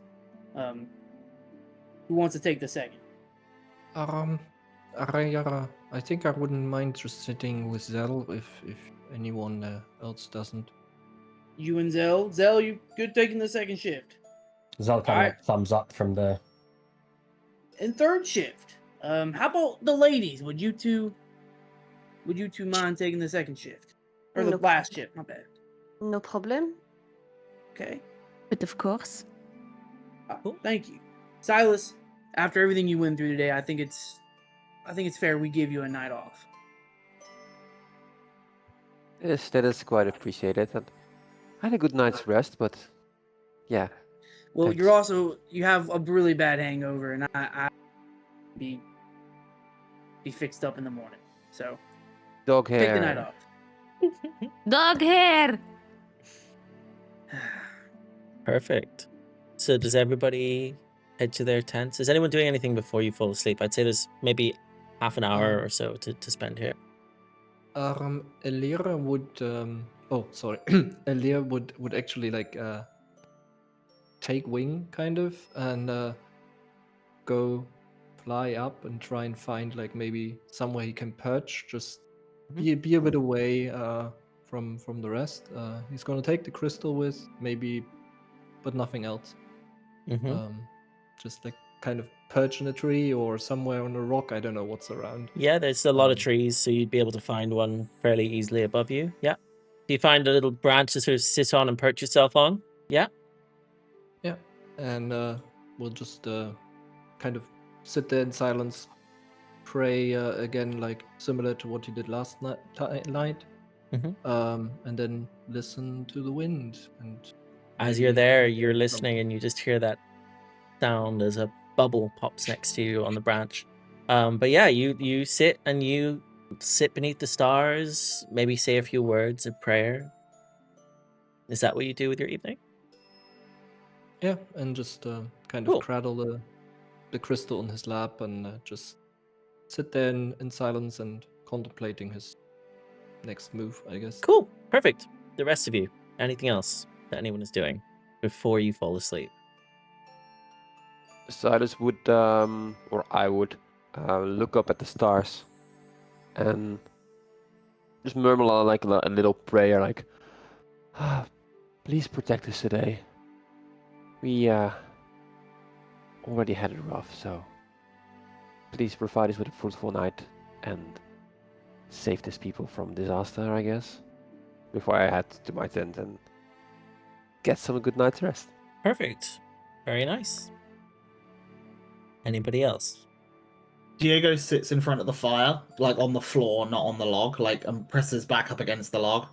He takes a little sip and then pours the rest of his drink out onto the floor, and then plays the saddest song he can think of, with no vocals, just instrumentals, just for a few moments. Okay. I would. It's been a couple of days, and now that we're out of the grove, I guess it feels like, okay, like we're in a safe. For me, it feels like we're in a little bit of a safer place, even though we're like literally on the road. So I grab my book because I haven't read it in a while, and I chill out, look at the fire, occasionally glancing at Diego playing his song, but otherwise just reading. Very nice. Yeah. Cool. Perfect. Anyone else? Yeah, I'd say Diego, you probably don't notice this, but yeah, Mirabelle, you catch the occasional glance at him. Diego's definitely caught in the moment of the song, and he is just zoned out completely. He may even, I don't know if Mirabelle would notice, that his eyes might water ever so slightly. He doesn't cry, but I think his eyes might water to the point where it's just like memories just sort of like coming through of the people that he once knew during, because his mother lived in that town. Like, she could have been a victim. Like, I think there's just a lot of like emotion because he hasn't thought about that moment for a while. I can roll insight on that. or perception or whatever. Yeah, if you want to do perception or insight. Yeah, I'd probably do perception because I'm also just reading my A 15. Yeah, you see the occasional tear runs down Diego's cheek as he's not crying out loud, but there's definitely some sorrow that he's feeling in this moment.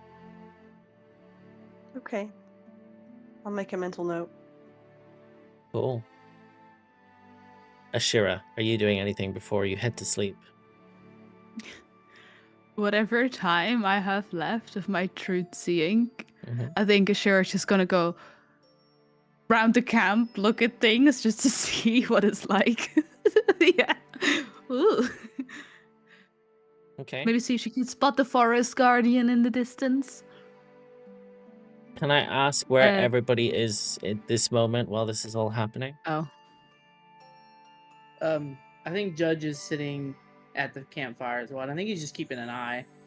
And I think he's ever so often glancing towards Diego than towards Mirabelle. But I think he's more so focused on Diego.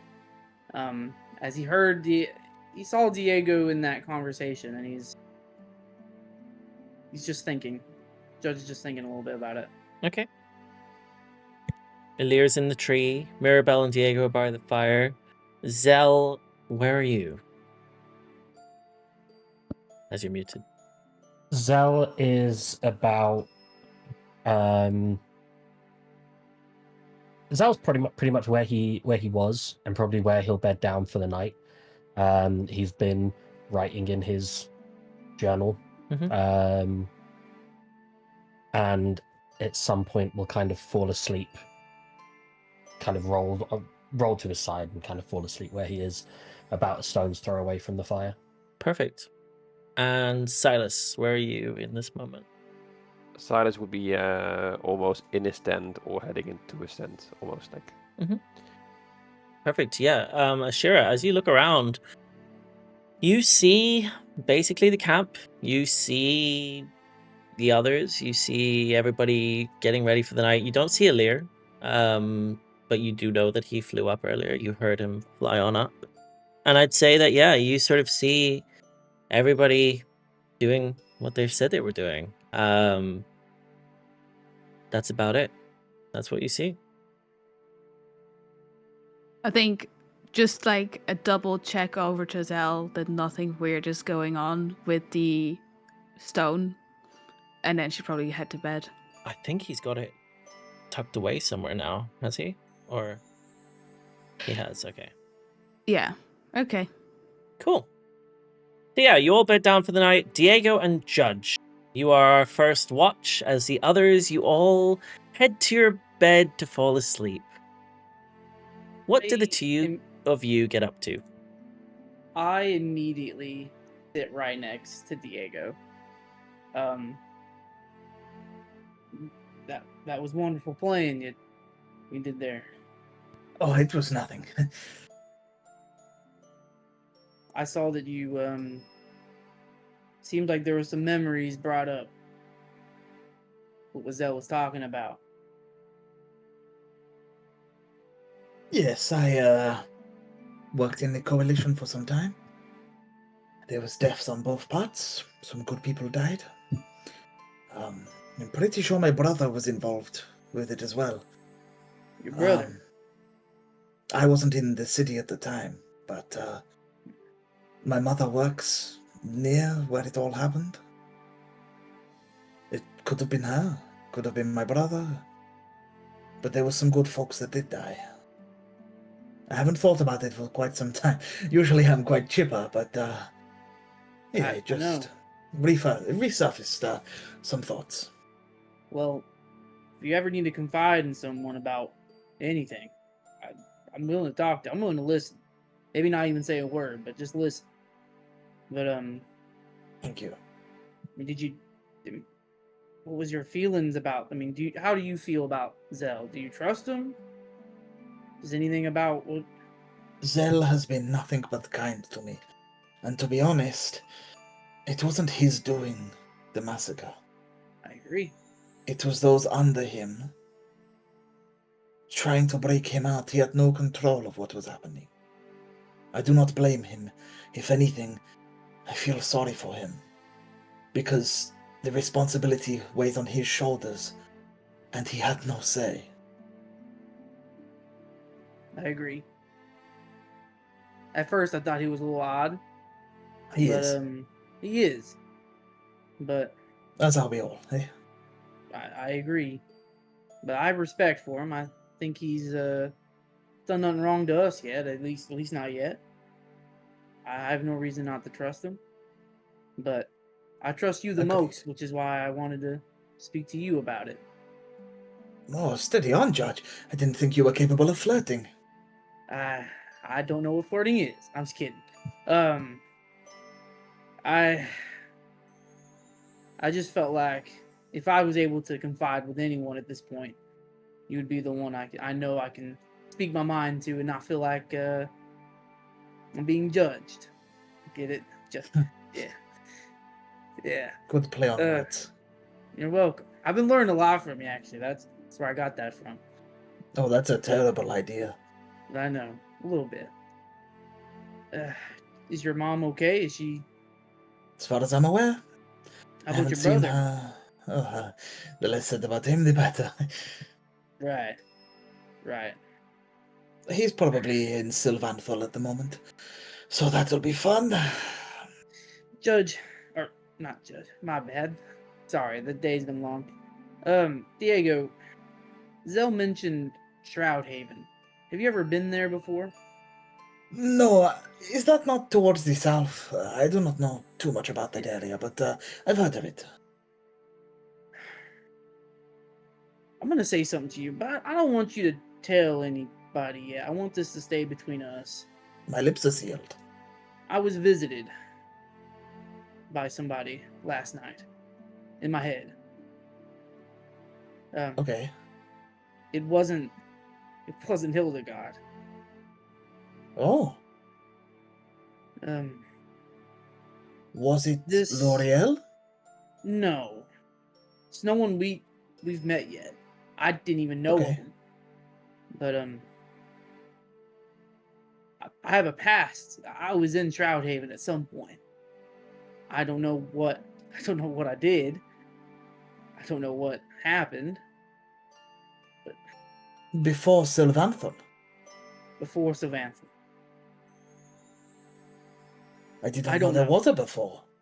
I didn't think there was. But apparently this being, told me that the gods purposely took a lot of my memories away. I don't know if it was protect me from something, or I don't know what it was. I don't know what. I don't know. I just know there's something before everything. And hearing Zell and his past, it makes me a little worried about what the gods might not want me to know about what I did.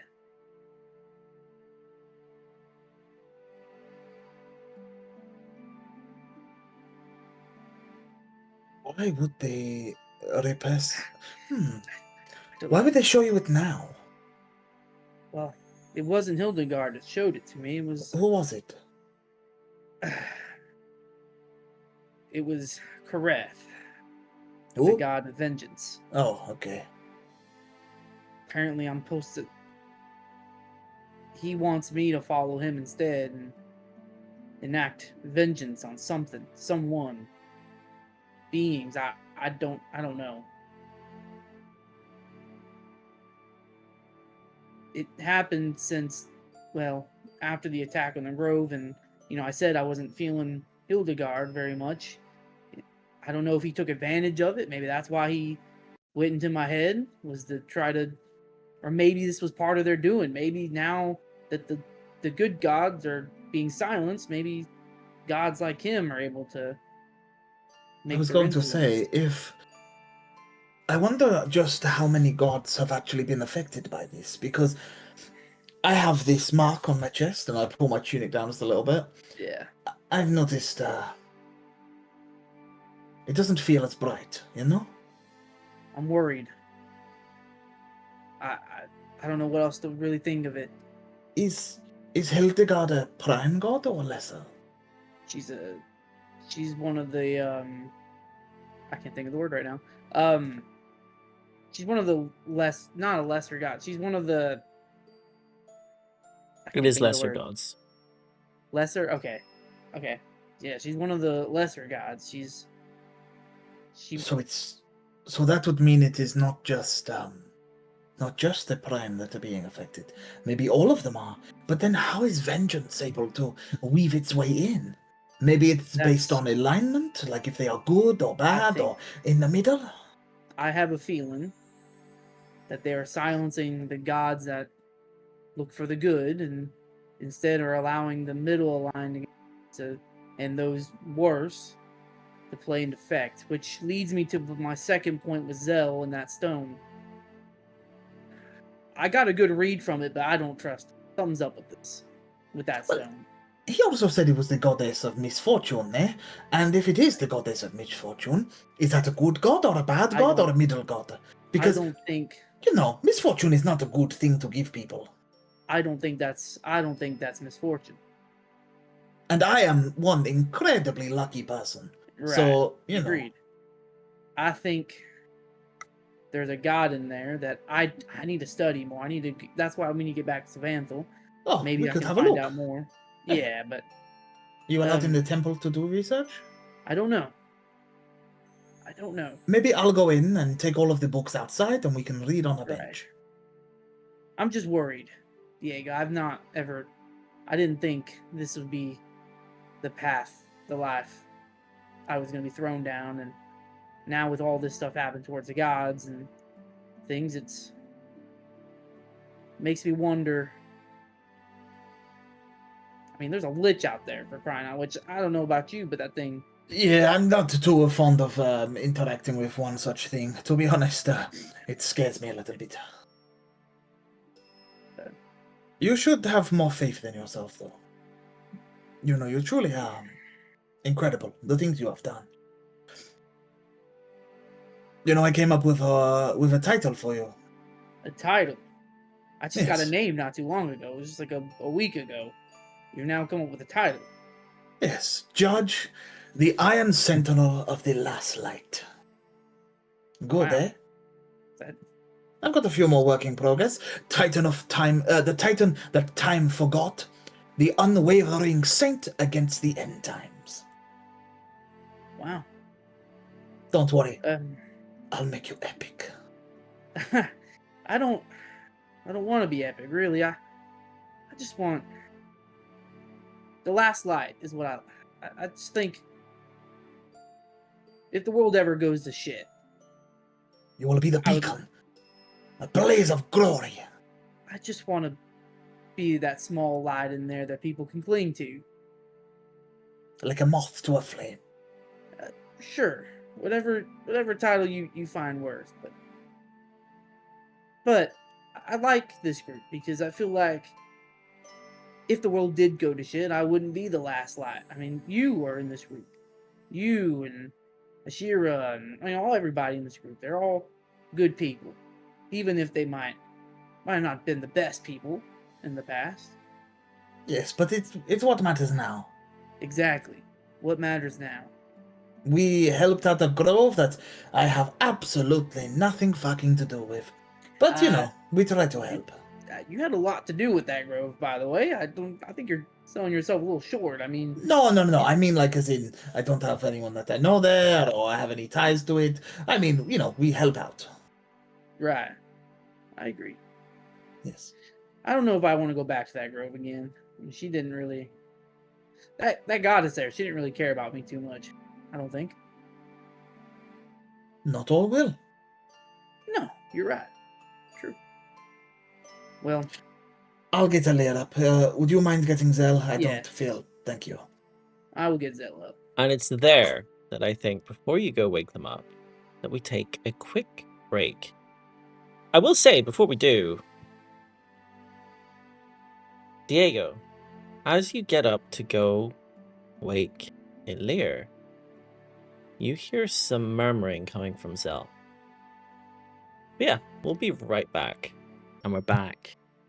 So yes, Diego, you heard some murmuring coming from Zell. As Zell, we're on episode 13. And you're getting your very first nightmare? Unlucky for some. Dun, dun, dun. Zell, you find yourself hovering, almost uncertain where you are. It's warm, but not humid. It's comfortable, but you feel awake. And as you look down, beneath your feet, you see the heavens below.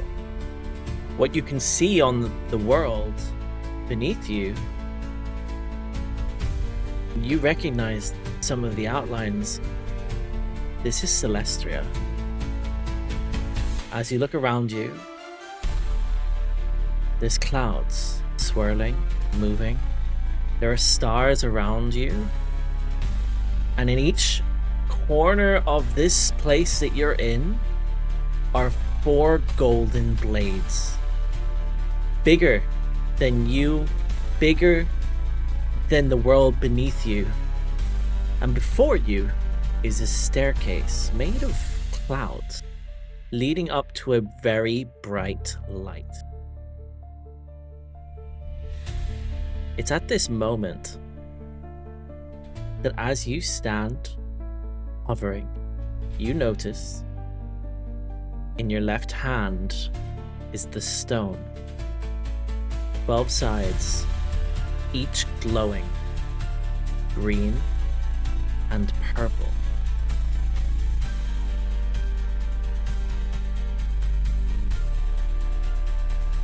You then hear it. Say my name, Zelentrus. Call to me.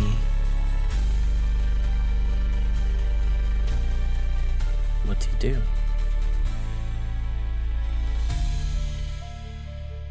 Azulara. As you say it, before you, on the staircase, you see a towering, tall, half-elven lady with silver hair and black lace across her shoulders with a robe that goes all the way down. You know this is Azulara. Her face shape matches your own. Her eyes match your own. And yet, something feels off. You can't help but feel something's not right. As you hear, I am Azulara, spirit of misfortune. You are my echo.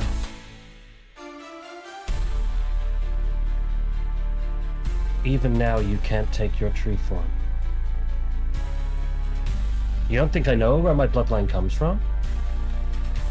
She looks to you, puzzled. But the revelation comes with unease. Surely her voice doesn't lie. Right? Whatever do you mean?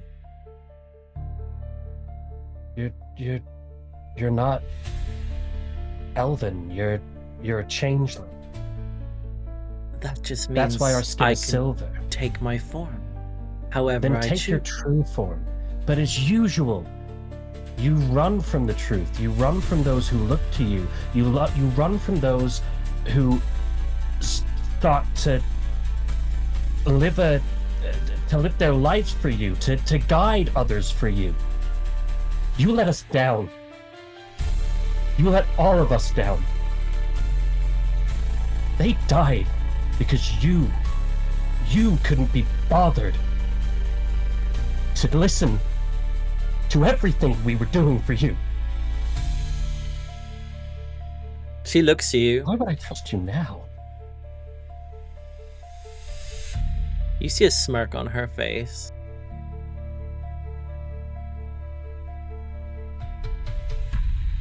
Perhaps Azulara can't offer what you need.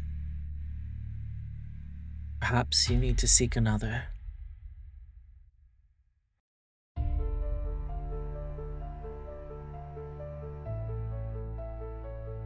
What of your stone? Would you be I'll open kind of holds up. to learning more about it? Yes. If you're willing to embrace the stone and what it contains, perhaps you will achieve what you're after. Perhaps. As for the others, who's to say? It's at this moment, Zel, that as you go to speak, you find you can't move. There's no words. And the vision before you of Azulara begins to shimmer and dissipates into the clouds. Around you, nothing but clouds. Nothing but clouds. Can I have from you, please, a perception check?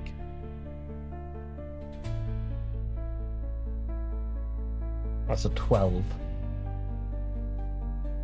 And with a 12, you see nothing but the shimmer of the cloud as we bring you back to the campsite,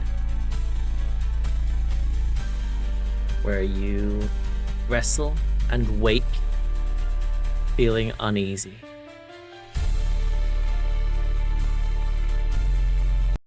You know that in this moment, whatever you saw, it wasn't Azulara. And that's what you saw. Diego. Judge, you were going to wake Elirr. But you heard this rustling coming from Zelentrus as he lay asleep.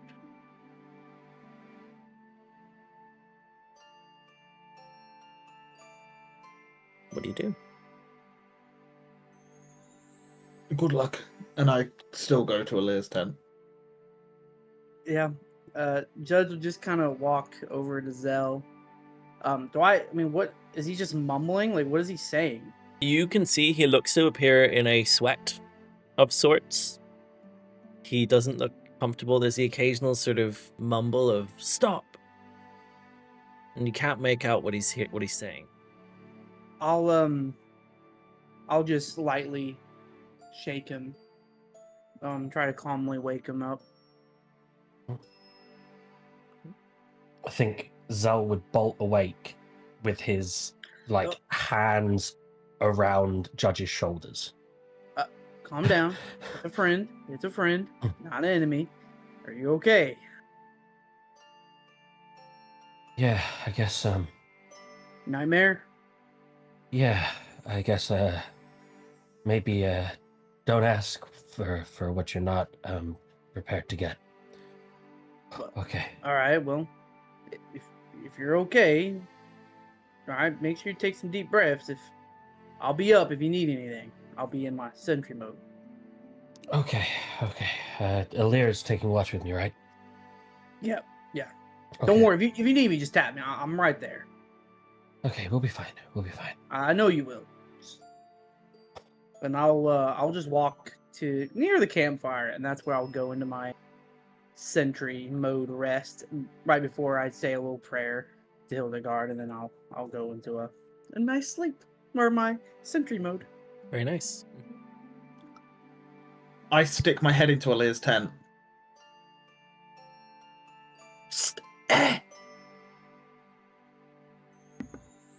Yeah. Good, you're awake. It's your turn. I'm going to sleep. By the way, I think Zell's been having nightmares or something. Maybe go easy on him, okay? Sure. Good night. Not too many questions. Good luck. And then I just close his tent and walk to my own. Elirr grabs his crystal and the teacup continuum thingy. Wait. Teacup paradox book. Yep. And goes over to the campfire. Perfect. Yeah. What do you guys get up to during your time awake? I think when Elirr maybe gets over to the fire, maybe Zell's kind of been sitting there for a couple of seconds, just kind of like dabbing himself down with a towel, getting the sweat off. You feeling all right? Just a nightmare.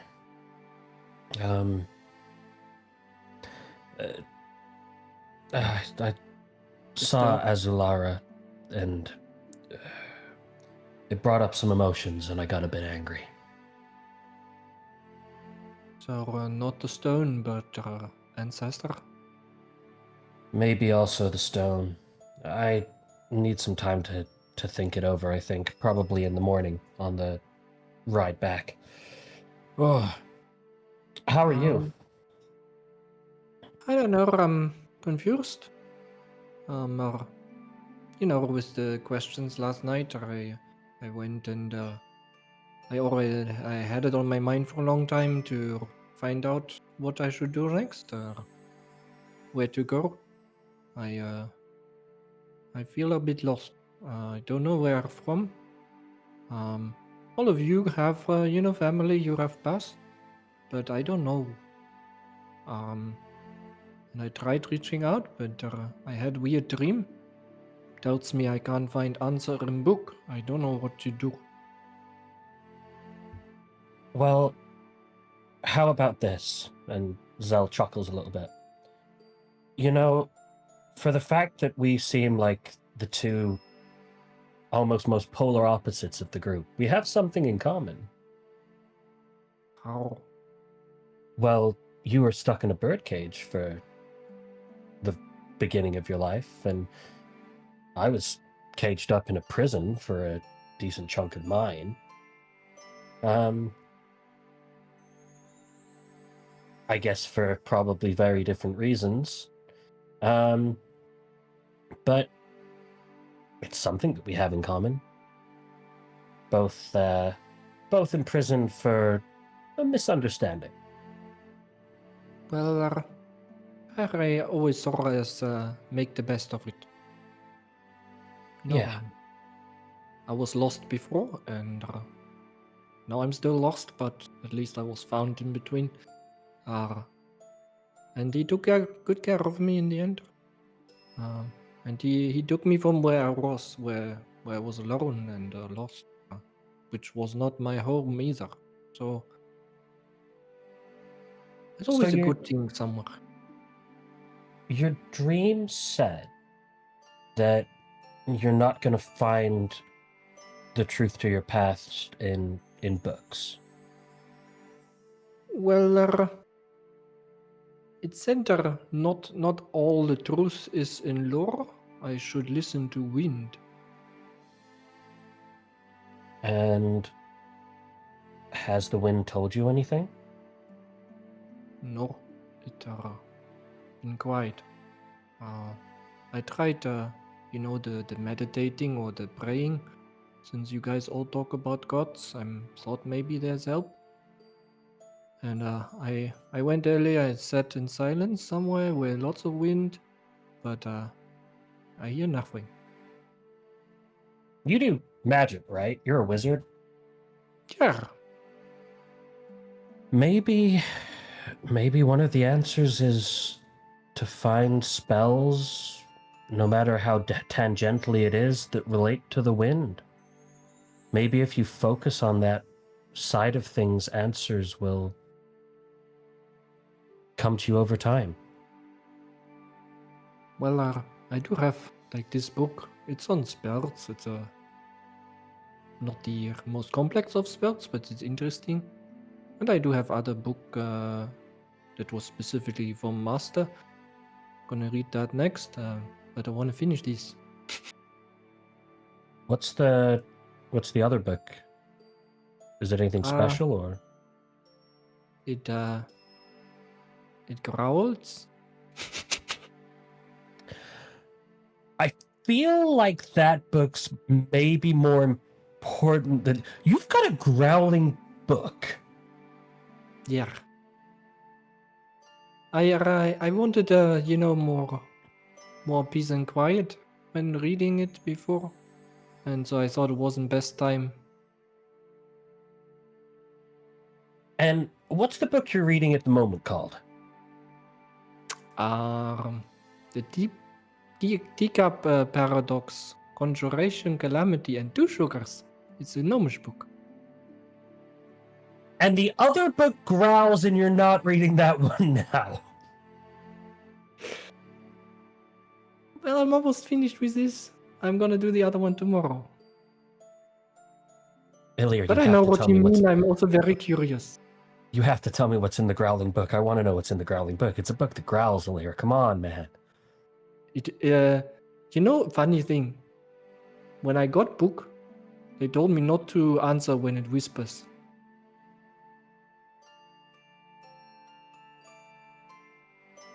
Zell leans back at that point, not keeping eye contact with you, and just goes, "Well, that's suspicious. Well, maybe not suspicious, but it's coincidental how that ties into what we've discussed tonight. Yeah. I mean, I wonder if any of the others have things that whisper to them." Well, you all have your little secrets, right? Mirabelle Yeah. glows and Diego glows. Your stone glows. All I mean, very I guess mysterious. that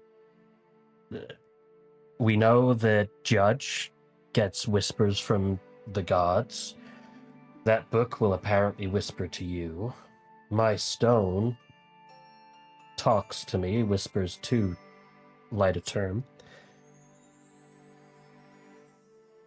I wonder if the others have anything. Well, Maybe something to keep each other all informed about. yeah, if I know anything, I will let you know. Like you said, it's a bit. I've never had books that are supposed to whisper or be dangerous. So, like I said, that's why I wanted to do it in the right time. You know, when we get back to Sylvanthal, have you considered asking the Black Network if they know anything about an Arakocran family who lost a child? There, who? That's right. You were inside the shop at the time. There's a group of kind of an underground informant network. They're called the Black Network. They have they're able to find a lot of information for the right amount of coin. I've got them looking for one of my followers. Her name was Rin. Is Rin. She's alive. She's the one who helped me get to Sylvanthal. I've also got them finding out whether my fat father is involved with any of this Red Hood nonsense.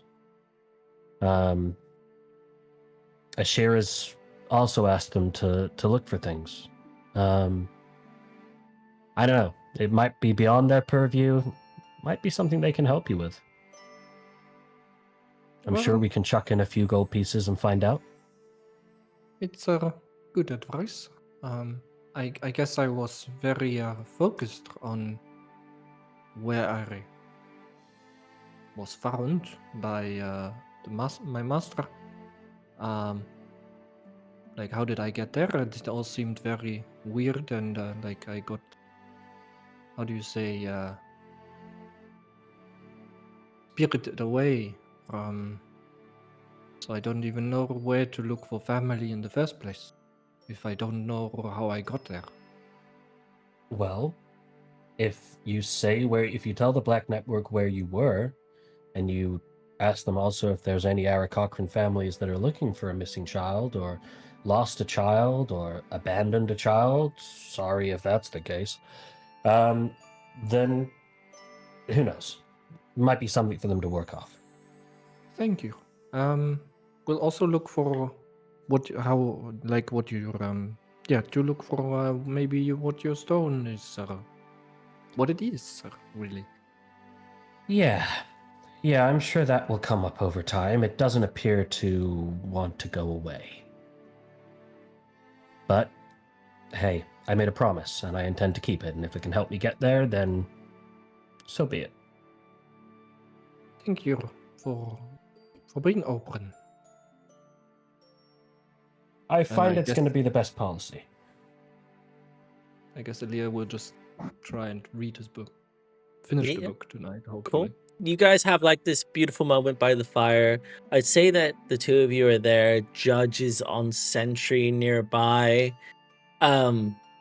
Yeah, Judge, you did a prayer just before you went to bed down, right? To Hildegard. Yeah. And I would say that the two of you have this conversation. You're maybe doing your own things. I will say, which book are you reading, Elirr? The teacup paradox. Perfect. I think I should be done with it. You tonight. have just finished the Teacup Paradox, which is a book written by Professor Winther Gussenspiel, the gnomish professor. Yeah, you finished reading the Teacup Paradox, Conjuration, Calamity, and Two Sugars, and you feel that now, having read through this, Elirr, something changes in you. You feel like you understand a bit more about conjurations and maybe illusions. And I will tell you now that once per long rest, Elirr, you've gained the ability that prior to you, so provided you use a cantrip related to either conjuration or illusion, if you conjure something or create an illusion, you can roll advantage on a related arcana or insight check immediately after using that. So as long as it's related to use what you've used it for, so let's say you're trying to use a creation of, you're trying to conjure water in a place, you can then use an arcana check to see what that area might be, for example, and you gain advantage on that, or insight on how it falls, that kind of thing. But yeah, that's what you gain. Very nice. And as the two of you sort of spend the night there, Zell, are you doing anything in particular? No, seeing that Elirr is reading, and that, Zell is quite actually interested in him getting to this fucking growling book next, Zell will kind of focus more on the actual watch side of things. Can I have a perception and- check from you, please? Yeah. As you're more focused on sort of the watch. Natural 20 for a 22! Very nice. Let's go! What you notice is, as you look around, it's fairly quiet. It's a beautiful night. The stars are out. There's some rustling in the forest of maybe critters or birds flying around. There's a light breeze. It's very calm. And the embers of the fireplace that you guys were around are still smoldering slightly. But you also notice that Judge appears to be glowing. Like there's a glow, almost like heated metal, coming from his chest plate. I do go over at one point, like not to wake him up or get his attention, but I just touch it to see if it's hot.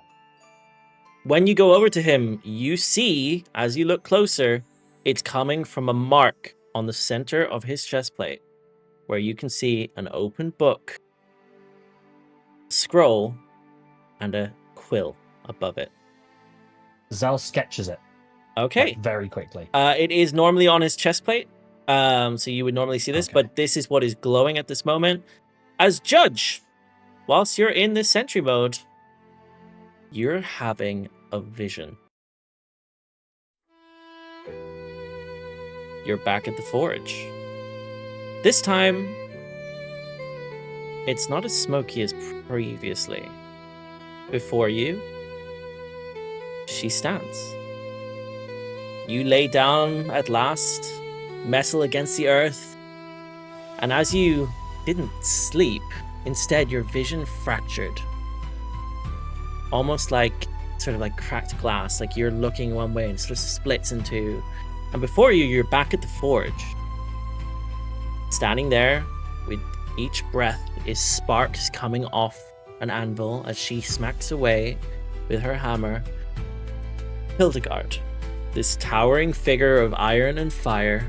Her hair is like a mane of almost like molten copper, and her arms appear blackened and scarred from what looks like centuries, you'd imagine, spent hammering away at the forge here. Her eyes cut through you as she looks to you. She doesn't approach. She looms over you, hammer in hand, the anvil glowing ever so slightly as you hear, "Judge, you called to me with questions that should never have left your tongue."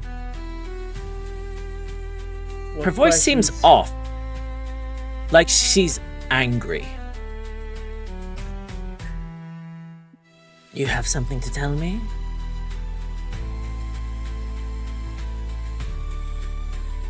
I have questions. You have questions? Okay then, Judge, as she puts her hammer down on the anvil and turns to you. How can I help? Why did Kareth, since we're gonna be open, why did Kareth reach out to me? Kareth?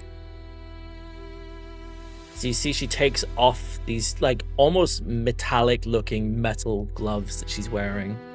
They sort of clunk to the floor as she lays them down. Kareth spoke to you. The god of vengeance. He did?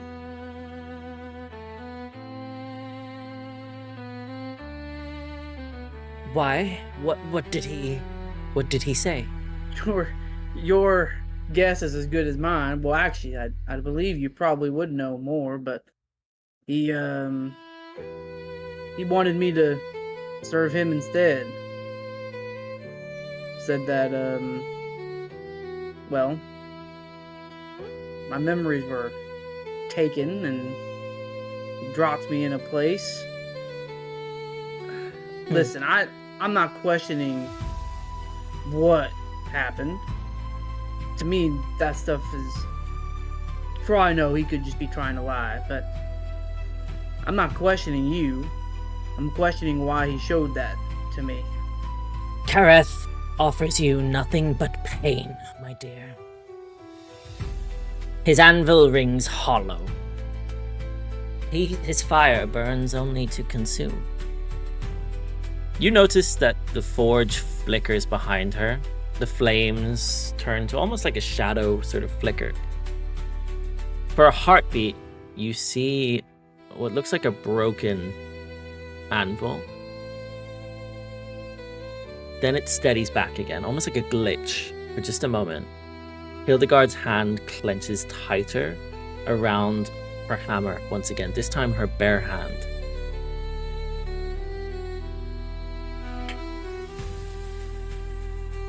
I ordered your knowledge sealed, forgotten, and yet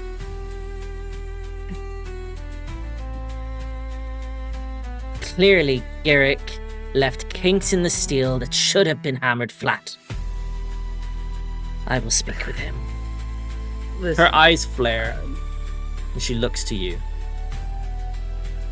You are mine, Judge. My work, my flame. If you keep asking the forbidden, you will only find grief. I assure you. But why is my knowledge being kept? What good does that serve me? If you keep asking questions, all you'll find is pain. But if you stop chasing shadows, if you trust me, then I will give you my strength. My fire in your chest. My hammer in your hand.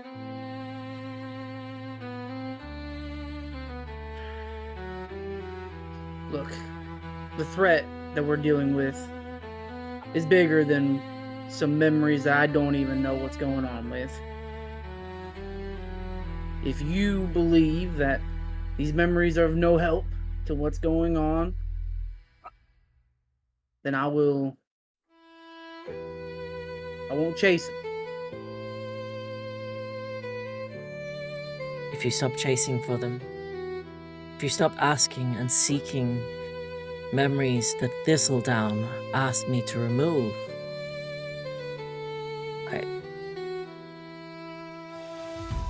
Thistledown played a part in this. knowledge is not my domain, child. He was the one who told me to seal the knowledge from you. I trust in his guidance. I ordered your knowledge forgotten, but we knew nothing of you remembering such things. I didn't No remember Spark such bot things. has ever remembered. What did you just say? Say that again. Are there others? Like me out there? In a way, you are unique. But Garrick is the creator of Warforged. You are one of his many creations. I merely hammered the steel and forged your being to who you are today. The forge flickers behind her one last time, and a pulse of heat surges into your chest. You feel it, searing but steady.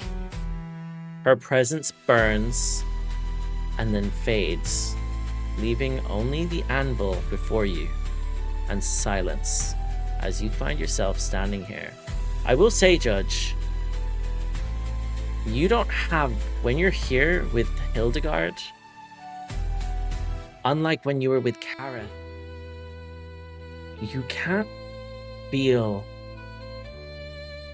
anger or dread or confusion. You can feel your presence and where you are.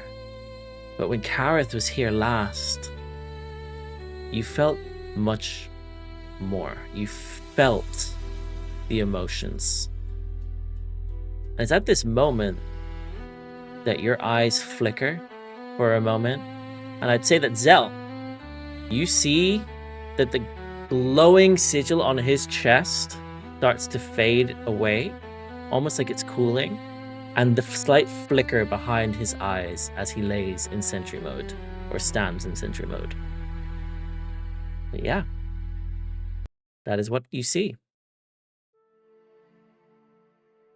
What do you do? As Judge, you remain in your sleep of sorts, still at the forge. Zell finishes the sketch just so he can kind of give it to Judge in the morning, but leaves him to it as he seems to have kind of gone through whatever that was, had one of his little robot dreams. Okay. Perfect. And so Zell and Elirr, some time passes. You come towards the end of your watch. Do either of you do anything else for the rest of the evening? No? Perfect. Mm-hmm. As it comes to time when Ashira and Mirabelle are to take watch, what do you do? Do you want to get Mirabelle and I'll get Ashira? Sure. Zell will go and wake up Ashira. Kind of go in the tent and be like, knowing that she sleeps naked, just kind of averting his eyes and just kind of shaking her leg. Ashira, it's your watch. What watch? You've got to watch with Mirabelle now. It's time to wake up. Oh, okay. Let me get dressed. Yep, no worries. I'll catch you later. I'm going to bed. And he zips back up, or he closes back up her tent and goes back to his little log bit reasonably near the fire. I'll go over to Mirabelle's tent and kind of poke my head in carefully. Mirabelle? Sarah, your turn? Oui, merci. And I just grab my satchel, whatever, and I'll drag it to the campfire. I'm still a bit drowsy. Yeah, I'll just drag it down and then plop myself down at the fire. Have a good watch. Good night. Merci. You too. Sleep well. As Elirr beds down, he will just mumble to himself, a short phrase of Luna, light my path when shadows grows, and may the wind remember where it left me and show me where to go next. And he just kind of goes to sleep with those thoughts. Very nice. Yeah. And yeah, so Elirr and Zell, you bed down. Elirr saying these final words before he does so. Mirabelle, Ashira, as the two of you emerge from your tents, you see one another. For the first time, This is a ladies' night. What do you do? Hang on, I'm gonna do something real quick first. Yeah, okay. No more chat in my Ah. Oh, so tired. I'll just read my book for a bit. How are you?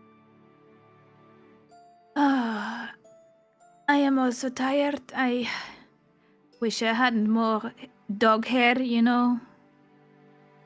You seem to be capable of holding your liquor well, though. I can hold it, and then I reach capacity, and then it's downhill very quick. Ah, gotcha. No, so I'm So- getting older, you know. These hangovers, they just last longer. They don't hit the same, do they? It's Oh, not they hit something I look harder. forward to. Not something I No. look forward to. So, I just wanted to apologize again for last night. I mean, I really didn't see it was your tent. Me neither. That's why I wasn't in it. No, exactly. But I have to ask: did something happen with you and Sylas? Why? Are you jealous? As she winks at Mirabelle. No. This is idle gossip. No, I mean, where I grew up, gossip was one of the greatest currencies. No, look. I would say a lady should never tell, but between us, who cares? Well, you know, you were in my tent, and I thought it wasn't my tent, and I stumbled into Sylas's, and before I knew it, I was asleep. I think, if anything, Sylas probably has trauma just from sharing the blanket with me. Because he was more no. the next morning. Oh, the poor boy already has enough on his mind, no? And now this too? I think it was his first time sharing a bed with a woman. It can't be right. He's an elf. I bet he's way older than he says he is. Well, he's been on this world for longer than you and me combined. Probably way. So, and in all those years, never. Don't elves have hormones or something? I mean, I'm a girl. I have urges. I'm pretty sure you do too, right? Maybe that is why the elves are so fit, you know? They help themselves. Maybe. Perhaps.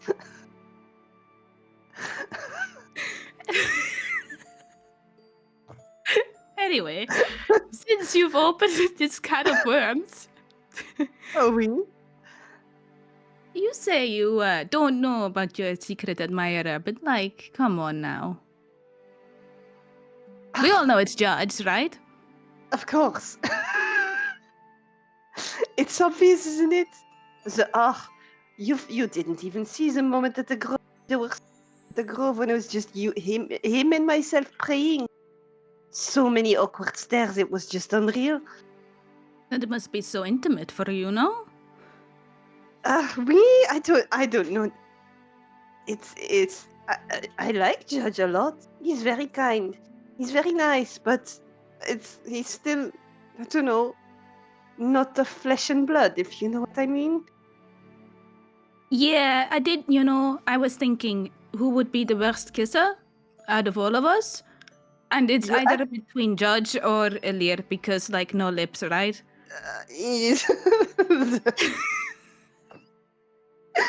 Yeah, it must be the beak. No, yeah, I don't know how that works.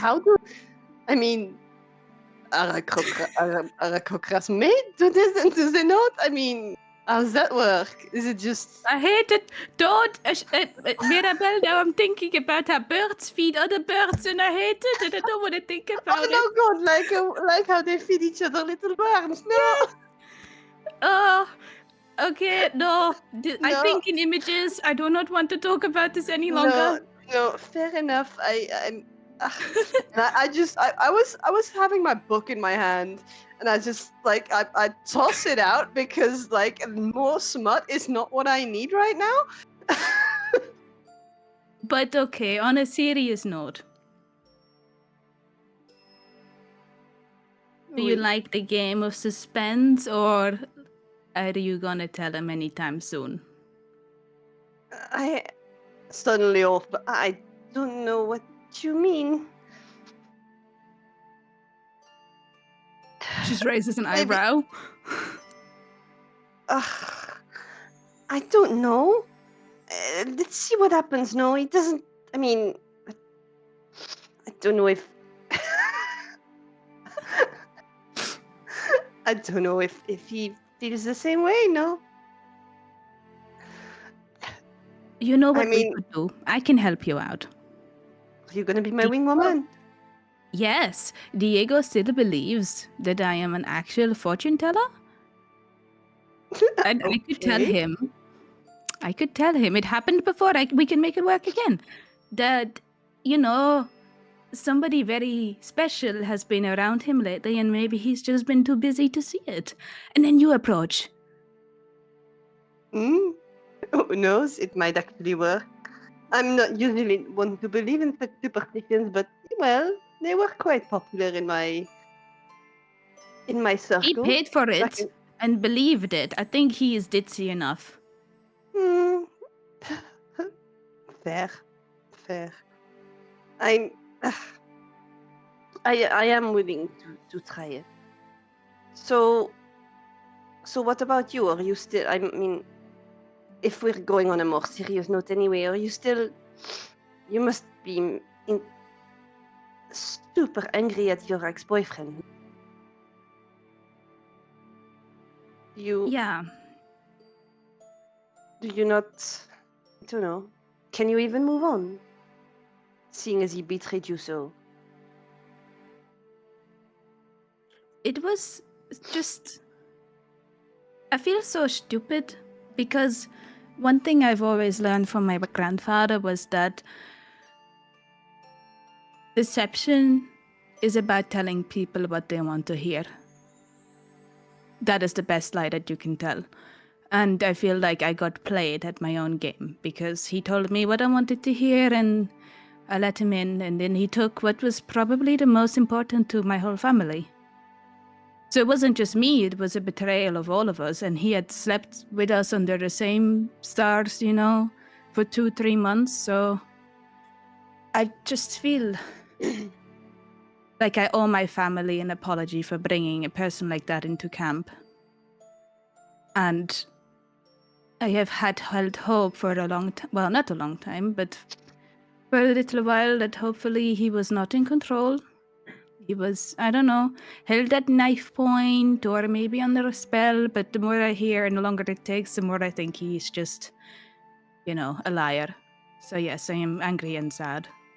Honestly, I hope the moment comes when you can hold him at knife point.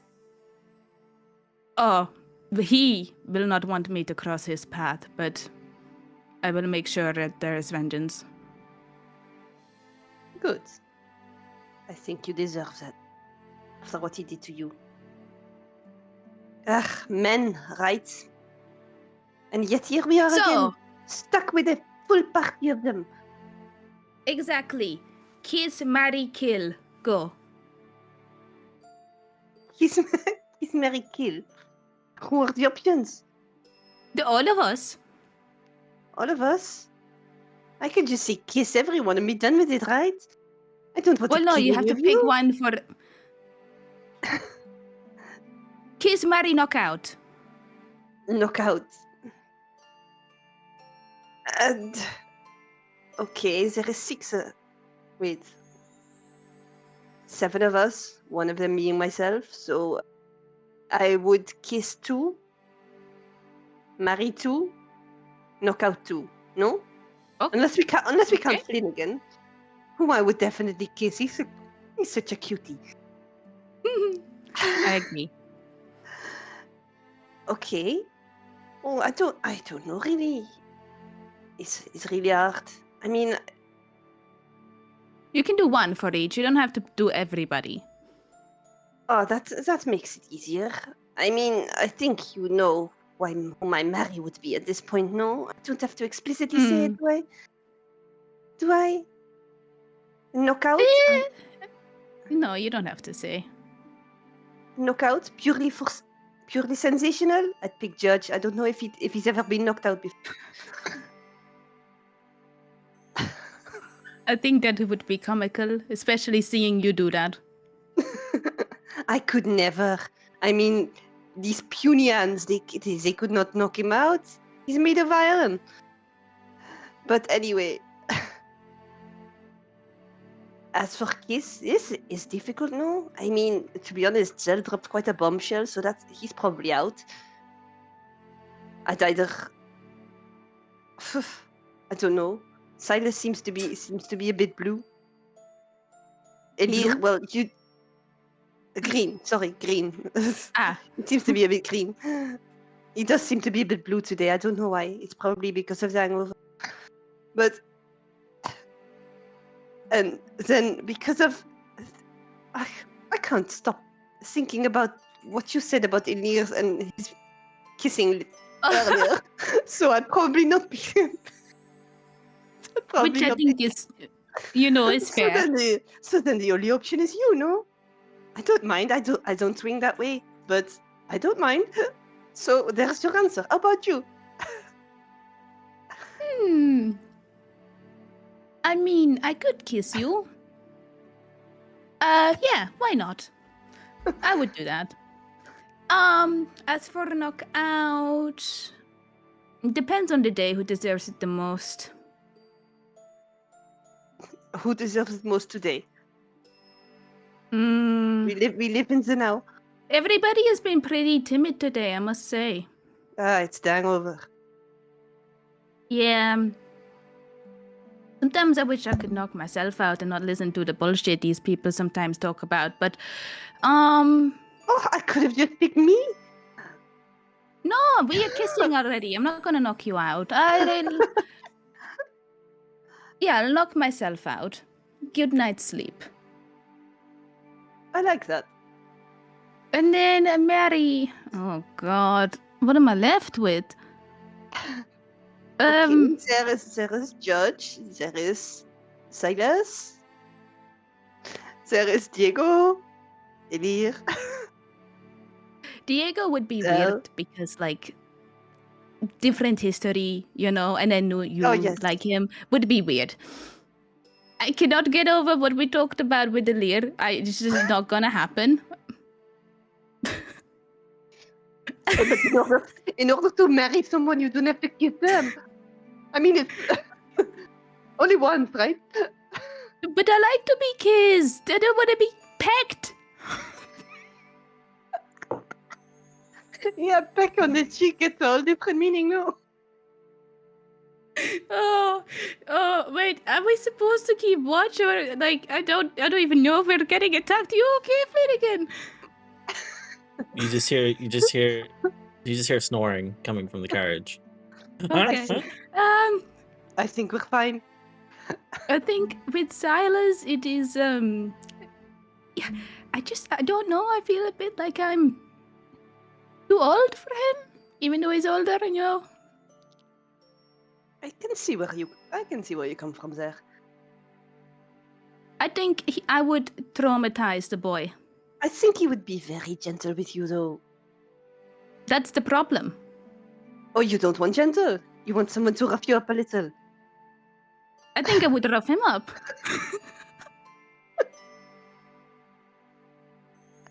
Anyway, I think the person would handle I would handle the best is probably Zell, but I don't know if it would be a good marriage.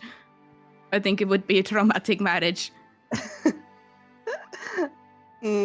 I can see that. Maybe not. Maybe you should find a nice boy somewhere outside of our party. Why? Yeah. Oh, well, I mean, who knows what didn't work happens? out. Maybe you will have a tumble with Sylas eventually. Hey, who knows? Maybe he hits an 8. But no, by the time that he is a man, I will be granny. Maybe he's into that. We'll see. We'll keep him around. Who knows, right? Anyway, is anything happening in the distance? As you guys look around, you don't see much, but it does look like the sun is rising on the horizon as you're coming towards the end of your watch. Do either of you do anything else? As you basically spent the whole night chatting away that you've been up. But yeah, it's very peaceful. Is it time to wake people up, or is it like we can go another? You've got probably about 20 minutes, half an hour. I'll probably just read my book a little. Cool. Yeah. Is Ashira doing anything else? Ooh, she'll start making coffee for everyone, you know? Perfect. And I will Have it say ready. that with that, you all wake up having experienced a full night's rest. Diego, DM. for the first time, Diego, you have no levels of exhaustion.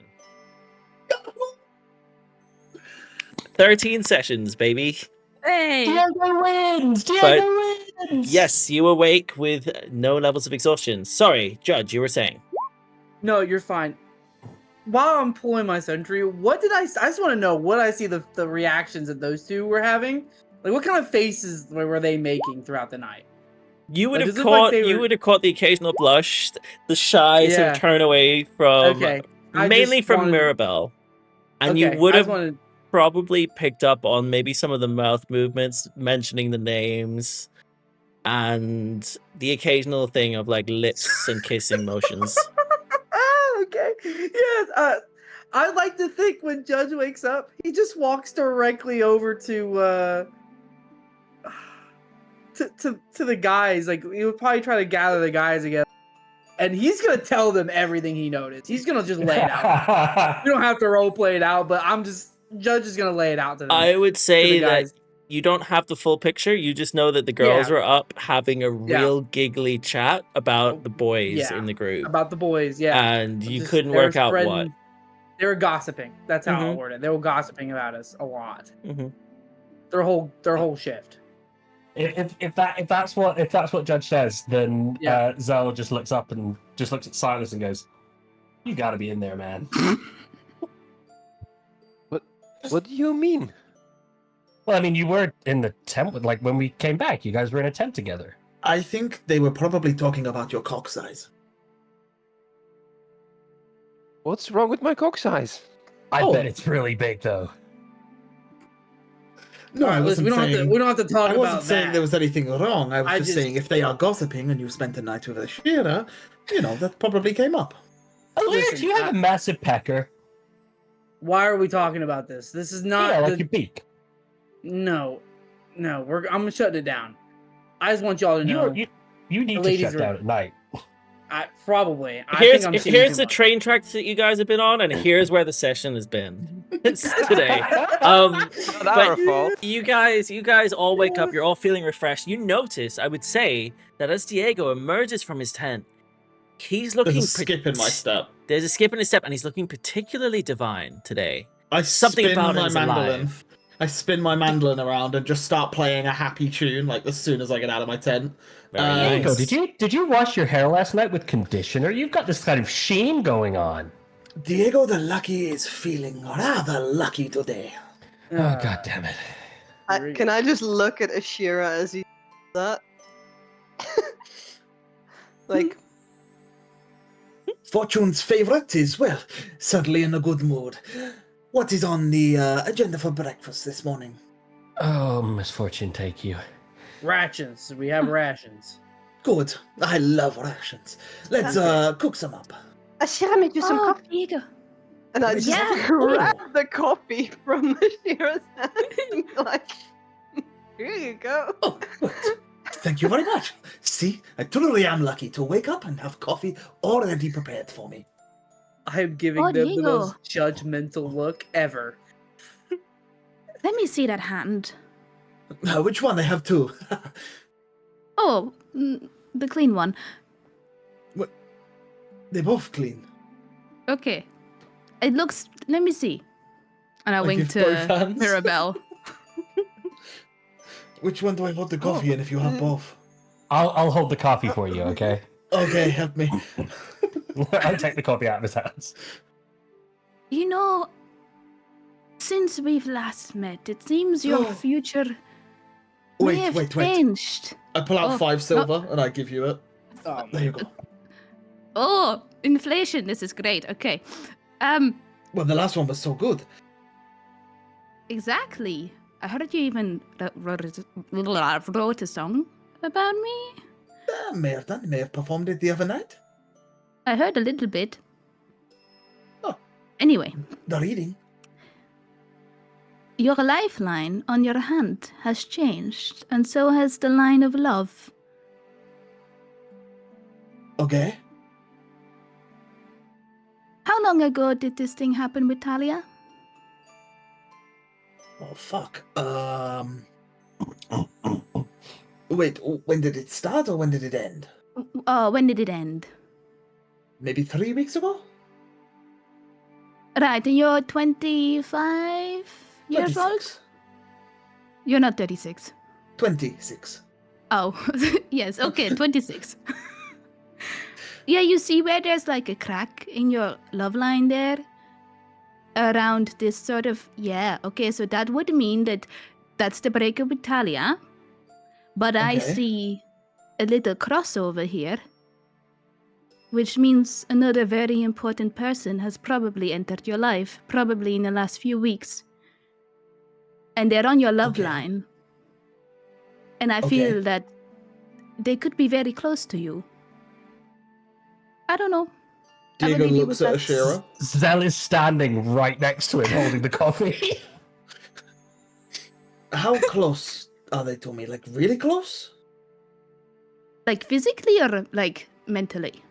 Both. Okay, close your eyes and concentrate for me. Oh, yes, that's hot. I think they're very close, physically and mentally. Okay. And you think this is definitely true, yes? But, I mean, has the future ever lied to you? Has my fortune ever lied to you? Oh. But... Oh. Also, you can keep the 5 silver. We are friends now, no? Okay. And he takes the 5 silver, and he's just like looking at you, Ashira, and then he like looks at Zell. He takes the coffee. You're weird. Love will, it will Zell find you, looks at Diego, him. don't worry. Zell looks at him and smiles. Zell Like- giggles. Zell giggles. He like sips the coffee, and then he looks back at Ashira. Okay. It will find you, Diego. Zell And you nudges know- him with his elbow. And I You walk will know over. when it... I start to walk away, and I walk to Judge. I go, Judge, I think Ashira just hit on me. Wait, what? Wait, I'm so confused what this group's dynamic is nowadays. I really You're thought I confused. had. I'm Yeah. confused. She just said I- that someone very, very close to me, while holding my hands, was on my path of love. And she was holding my hands, and she said they were Wait. physically very close to me. But from our conversation, I thought, does Ashira like it too? Are you just? You're a player, man. You're. Hey, look at my hands. You tell me. And I just start showing him the hand that you were reading. I'll look at his hand. I'm so confused. Can I roll They're something just for it? hands. Can I just roll some? I'm trying to find Sure, the let's. You know the what? crack. to You know see- what? Let's have an investigation check, please. Okay. I'm looking for exactly what she pointed out. Judge, Judge with a Oh. 5. You can see Diego has 4 fingers and a No. thumb. No, it's, Huh. he's looking at my hand. I'm like, no, Judge, it's the other one. Oh, right. Yeah, my bad. Let me look. Right. You know, honestly, I think she meant. You know, I'm gonna be honest with you. I think she is meaning, just from my understanding of how her words might have played. Maybe what she meant is that you're gonna break up with Talia, but get back together with her at a later stage. Because how love works is sometimes you have to be. Because right now, think about it. You're apart from her. You're broken, right? Because you're apart from her. But when you find her again, it's just gonna put that line back together, and you guys are gonna have a stronger love. So maybe what she's talking about is the break period between you and Talia. Yeah, Judge, I'm not sure I want that. But who knows? Maybe she's changed. Maybe she's changed. Surely it's Zell- not that deep, no? Oh, Zell gives, whilst this is going on, Zell gives Ashira her trademark wink, smiles and goes over to Judge and says, "Hey, buddy, just a quick one. I drew this for you in the night. You were glowing, and this part of you was glowing. This part he pokes your chest." Right. I'm sorry. This came out of nowhere. What do you mean? Okay, so in the night, you started glowing. Oh. This specific part of you started glowing. Yeah. And so I drew a picture of it, so you knew right, exactly which part was glowing. During the night, I was just,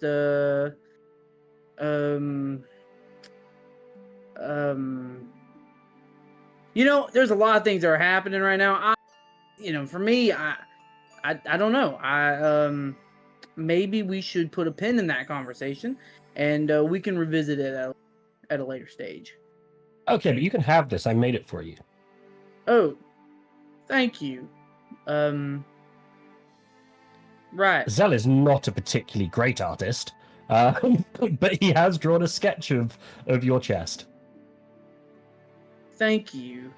I will keep that. As this is happening, Diego, you feel somebody walk into the back of your ankles. Sorry there, Diego. Good morning, handsome. How are you doing? Are you guys all ready to go? Yeah? Diego just starts looking at his hand again. You're right, Diego. Hey. You're looking particularly fine this morning. He looks over at Ashira. Oh, I need to get something for my tent. Diego just walks off to his tent. Not to worry, no bother. Are you guys ready to go, or what? Yeah, I just want to say though, guys, this is my whole shit. It's gonna be up and down, but I definitely feel a lot lighter having shared some of what's happening with all of you last night. So, thank you. Right, sharing, because sharing's a good thing, right? It helps. Yeah, I mean, if anything's happening to us, then we should share it. We're a group that's working together over a very complicated task. Right. Shouldn't be hiding things from each other. That's not going to help. No, I agree. From here on out, we should be sharing things. I agree, Zach. Inside check. Okay. Are you trying to deceive? Oh yeah, I'm trying to deceive. Okay, 17 Can I also insight. inside? Absolutely, you can do. Can you? Oh, Can a 20. A nat 20 Wow. deception. It's God. only a +2, but you got a nat 20, so yeah. Yeah. Brilliant. Judge seems normal. I mean, he seems like You can't read him. fine. You Yeah. can't read him. That was beginning of the campaign Zell hiding shit levels. Yeah, no, I'm definitely not telling a lie. Rolls a 22. Who am I to lie, guys? I'm Judge. I'm the trustworthy paladin. I've never lied to you guys. Zell would never lie. As you guys are having this Judge would never discussion, lie to you us. can see that Flanagan is setting up the caravan for the day ahead. What do you guys do? I'm gonna go help Flanagan. I'll talk to you guys in a bit, and I walk to go help Flanagan. Well, all I know is that you don't really have anything to tell us, because you would never hide anything from us, and that's so clear, and I believe You're right, but not. I get in the wagon, after putting all my stuff in, and I'm just staring at my hand the whole time. Is anyone else Zoe doing will anything? get in. Elliot sits Zoe down will next get. to- Zoe will get in with Ashira and just go, "What the heck did you do to him?" Well, is it just me and you? I'll whisper it in your ear as we're getting into the. I told his fortune. There's someone nearby that, could be good for him. This is going to be so funny. I'm next. Silas, With your plan, or Yeah, sure. what are you doing? Are you hopping in with everyone else? Yeah, I'm hopping in with everyone else when the camp is packed. Mhm. And I will start taking out the cracked pearl necklace of power Okay, because it requires attunement. it And I'm does. just studying it, and see what it does, how it works. Try to discover things. Perhaps it might be useful in the future. Very nice. So you're attuning to the cracked pearl necklace of power, which you got from Lady Parvinia Silverwind in the estate. Exactly. Yeah. Exactly. Very nice. Very nice. I was wondering when someone was going to do something with attunements, because some of the items you guys can't use. Cool. Perfect. And Mirabelle. I would just be like, Diego, are you okay? Ah, yes. I'm all good. Yes. You good? You sleep well? I did, yes. Did I hear you and Ashira giggling in the morning? Girls talk. You wouldn't understand. Oh, that's fine. I wouldn't understand even if I was there listening. Perfect. And Elirr, you hopped in next to Diego, correct? Well, yeah, on the other On the side other of the side, building. yeah. Okay, perfect. Cool. As you guys all hop in, I will say that you're back on the road. Now, knowing you've got just over 2 days, well, basically 2 days traveled back to the Grove, maybe a bit less, because you're heading on what you now know to be fixed and repaired bridges. As you guys go on ahead, can I please have a roll from Elirr, please? As he's rolling this, I played some music this morning. Okay. As I said, I did when I got out of the tent. Yes, Can I give you my did. heroic You can give it- inspirations? Yes, you can. Yes, you I can. will give one to Ashira, and I will give one to Sylas. Very nice. And it's a flat D20 roll for me, please. Flat D20, not perception. Or also. you can do perception. Let's do perception. Let's do perception check. Okay. God damn. Why am I wrong? With a 9. Jeez. With a 9. Before you, as you're traveling down the road, you see what appears to be a small altar just off the edge of the forest on the side of the road. It's on a bit of a hill. You notice this. It looks to just be a stone altar on a hill. What do you do? Do you do anything? The others haven't noticed. Do you guys mind if I check out something over there? There's something weird on the hill. Yeah, don't die. You're the one who can fly, so it makes sense. Sorry, you want me to stop here? No worries. I see you all feel the reins being pulled as you come to a halt, and you feel that sort of weight of you being shoved all close together. Elirr, what do you do? Yeah. As I would say, all of you probably see this now. I would fly over to the shrine. Okay. It is as you arrive to it, you're atop a hill. It's about 10 foot up, but at 20 foot from the actual road that you were on. And you notice it's a flat stone altar of sorts, which has a sort of central area on it. That's it. There's nothing else to it, really. Okay. What do you do? Can I kind of inspect it, like if there's any markings on it? Yeah. You can I have an point out something? let's have oh my gosh, investigation check, please. Couldn't remember the word. With a 10, you can see it has a bunch of runes on it, but you cannot tell what they refer to. Cool. I guess I just utter a small prayer, like Okay. guide our wings as we travel, and then I go back and tell everyone I have no clue what it is. There's weird runes on it. Before you leave, as you say, can you guide my travel? Wow. Okay. Yeah.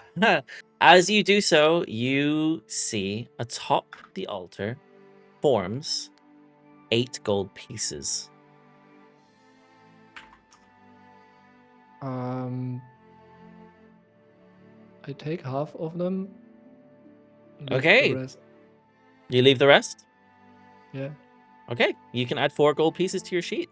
As you notice that as you leave, one of the runes on the tablet is glowing. It's an orange gold sort of color. I go back with the gold in hand to the card and just show it to the others.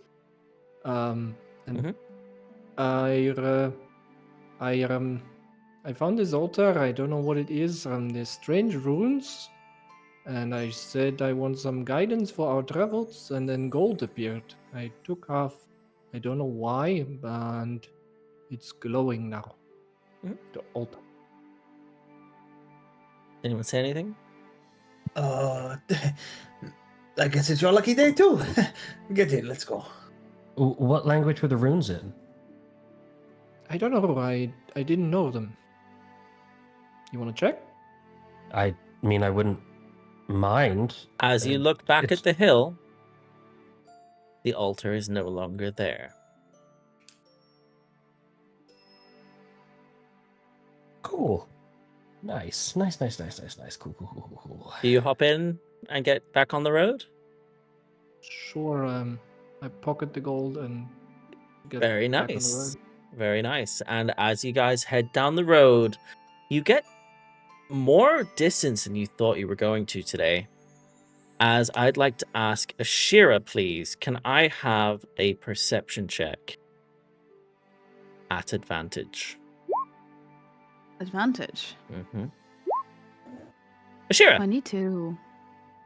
with a 22, as you peer across the campsites around you, where you camped up previously, you spot on the hills of the forest nearby 2 large creatures, which you know with the 22 to be Yakutus. You see some fireplaces lit up on the ground, scattered on the hills.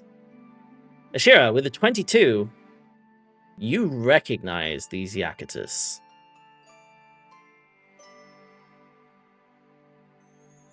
What do you do? Yeah. Oh, wait, Grumble! And as you shout, Snort!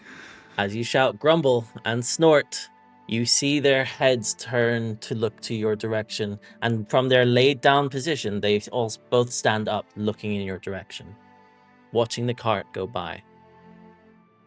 Ashira, jumps out of the car and starts running towards them. You guys are moving, so I run faster. Flanagan, stop! all right. Oh, shit. Did Ashira fall out? Is she okay? Ashira, I think she did that on purpose. as you run up, Ashira, you caught with a glimpse of your eye a flicker of firelight.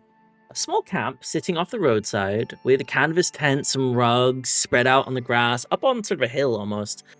And I'd say that all of you, as you hop out, you see a kettle bubbling gently over the flames. And there, unmistakable, are 2 Yakutus, which are basically a Celestria creature, similar to a large yak, but they're a little bit quicker. You know, Ashira, that this is Grumble and Snort, and by the rest of them, you see the rest of your family. Remus, your grandfather, sits with his staff across his knees, his eyes sharp even in age. Seamus, your father, tends the fire, jaw set in quiet strength. And Nephi hums softly as she rocks a child in her arms. And Arya, Ashira's sister, rises at the sight of you. And Nephi gasps with joy. Remus rises, leaning on his staff, as all of you see and hear, with a voice grave but warm. Ashira, the road brings you home again. And that is where we're going to end tonight's session, as all of you see in the corner of your eyes the Argent family camp. Ahead of you, 2 great beasts of Yakutus and a couple of fireplaces. And that is where we call tonight's session. So thank you all for watching. Thank you for playing. And until next time, bye-bye.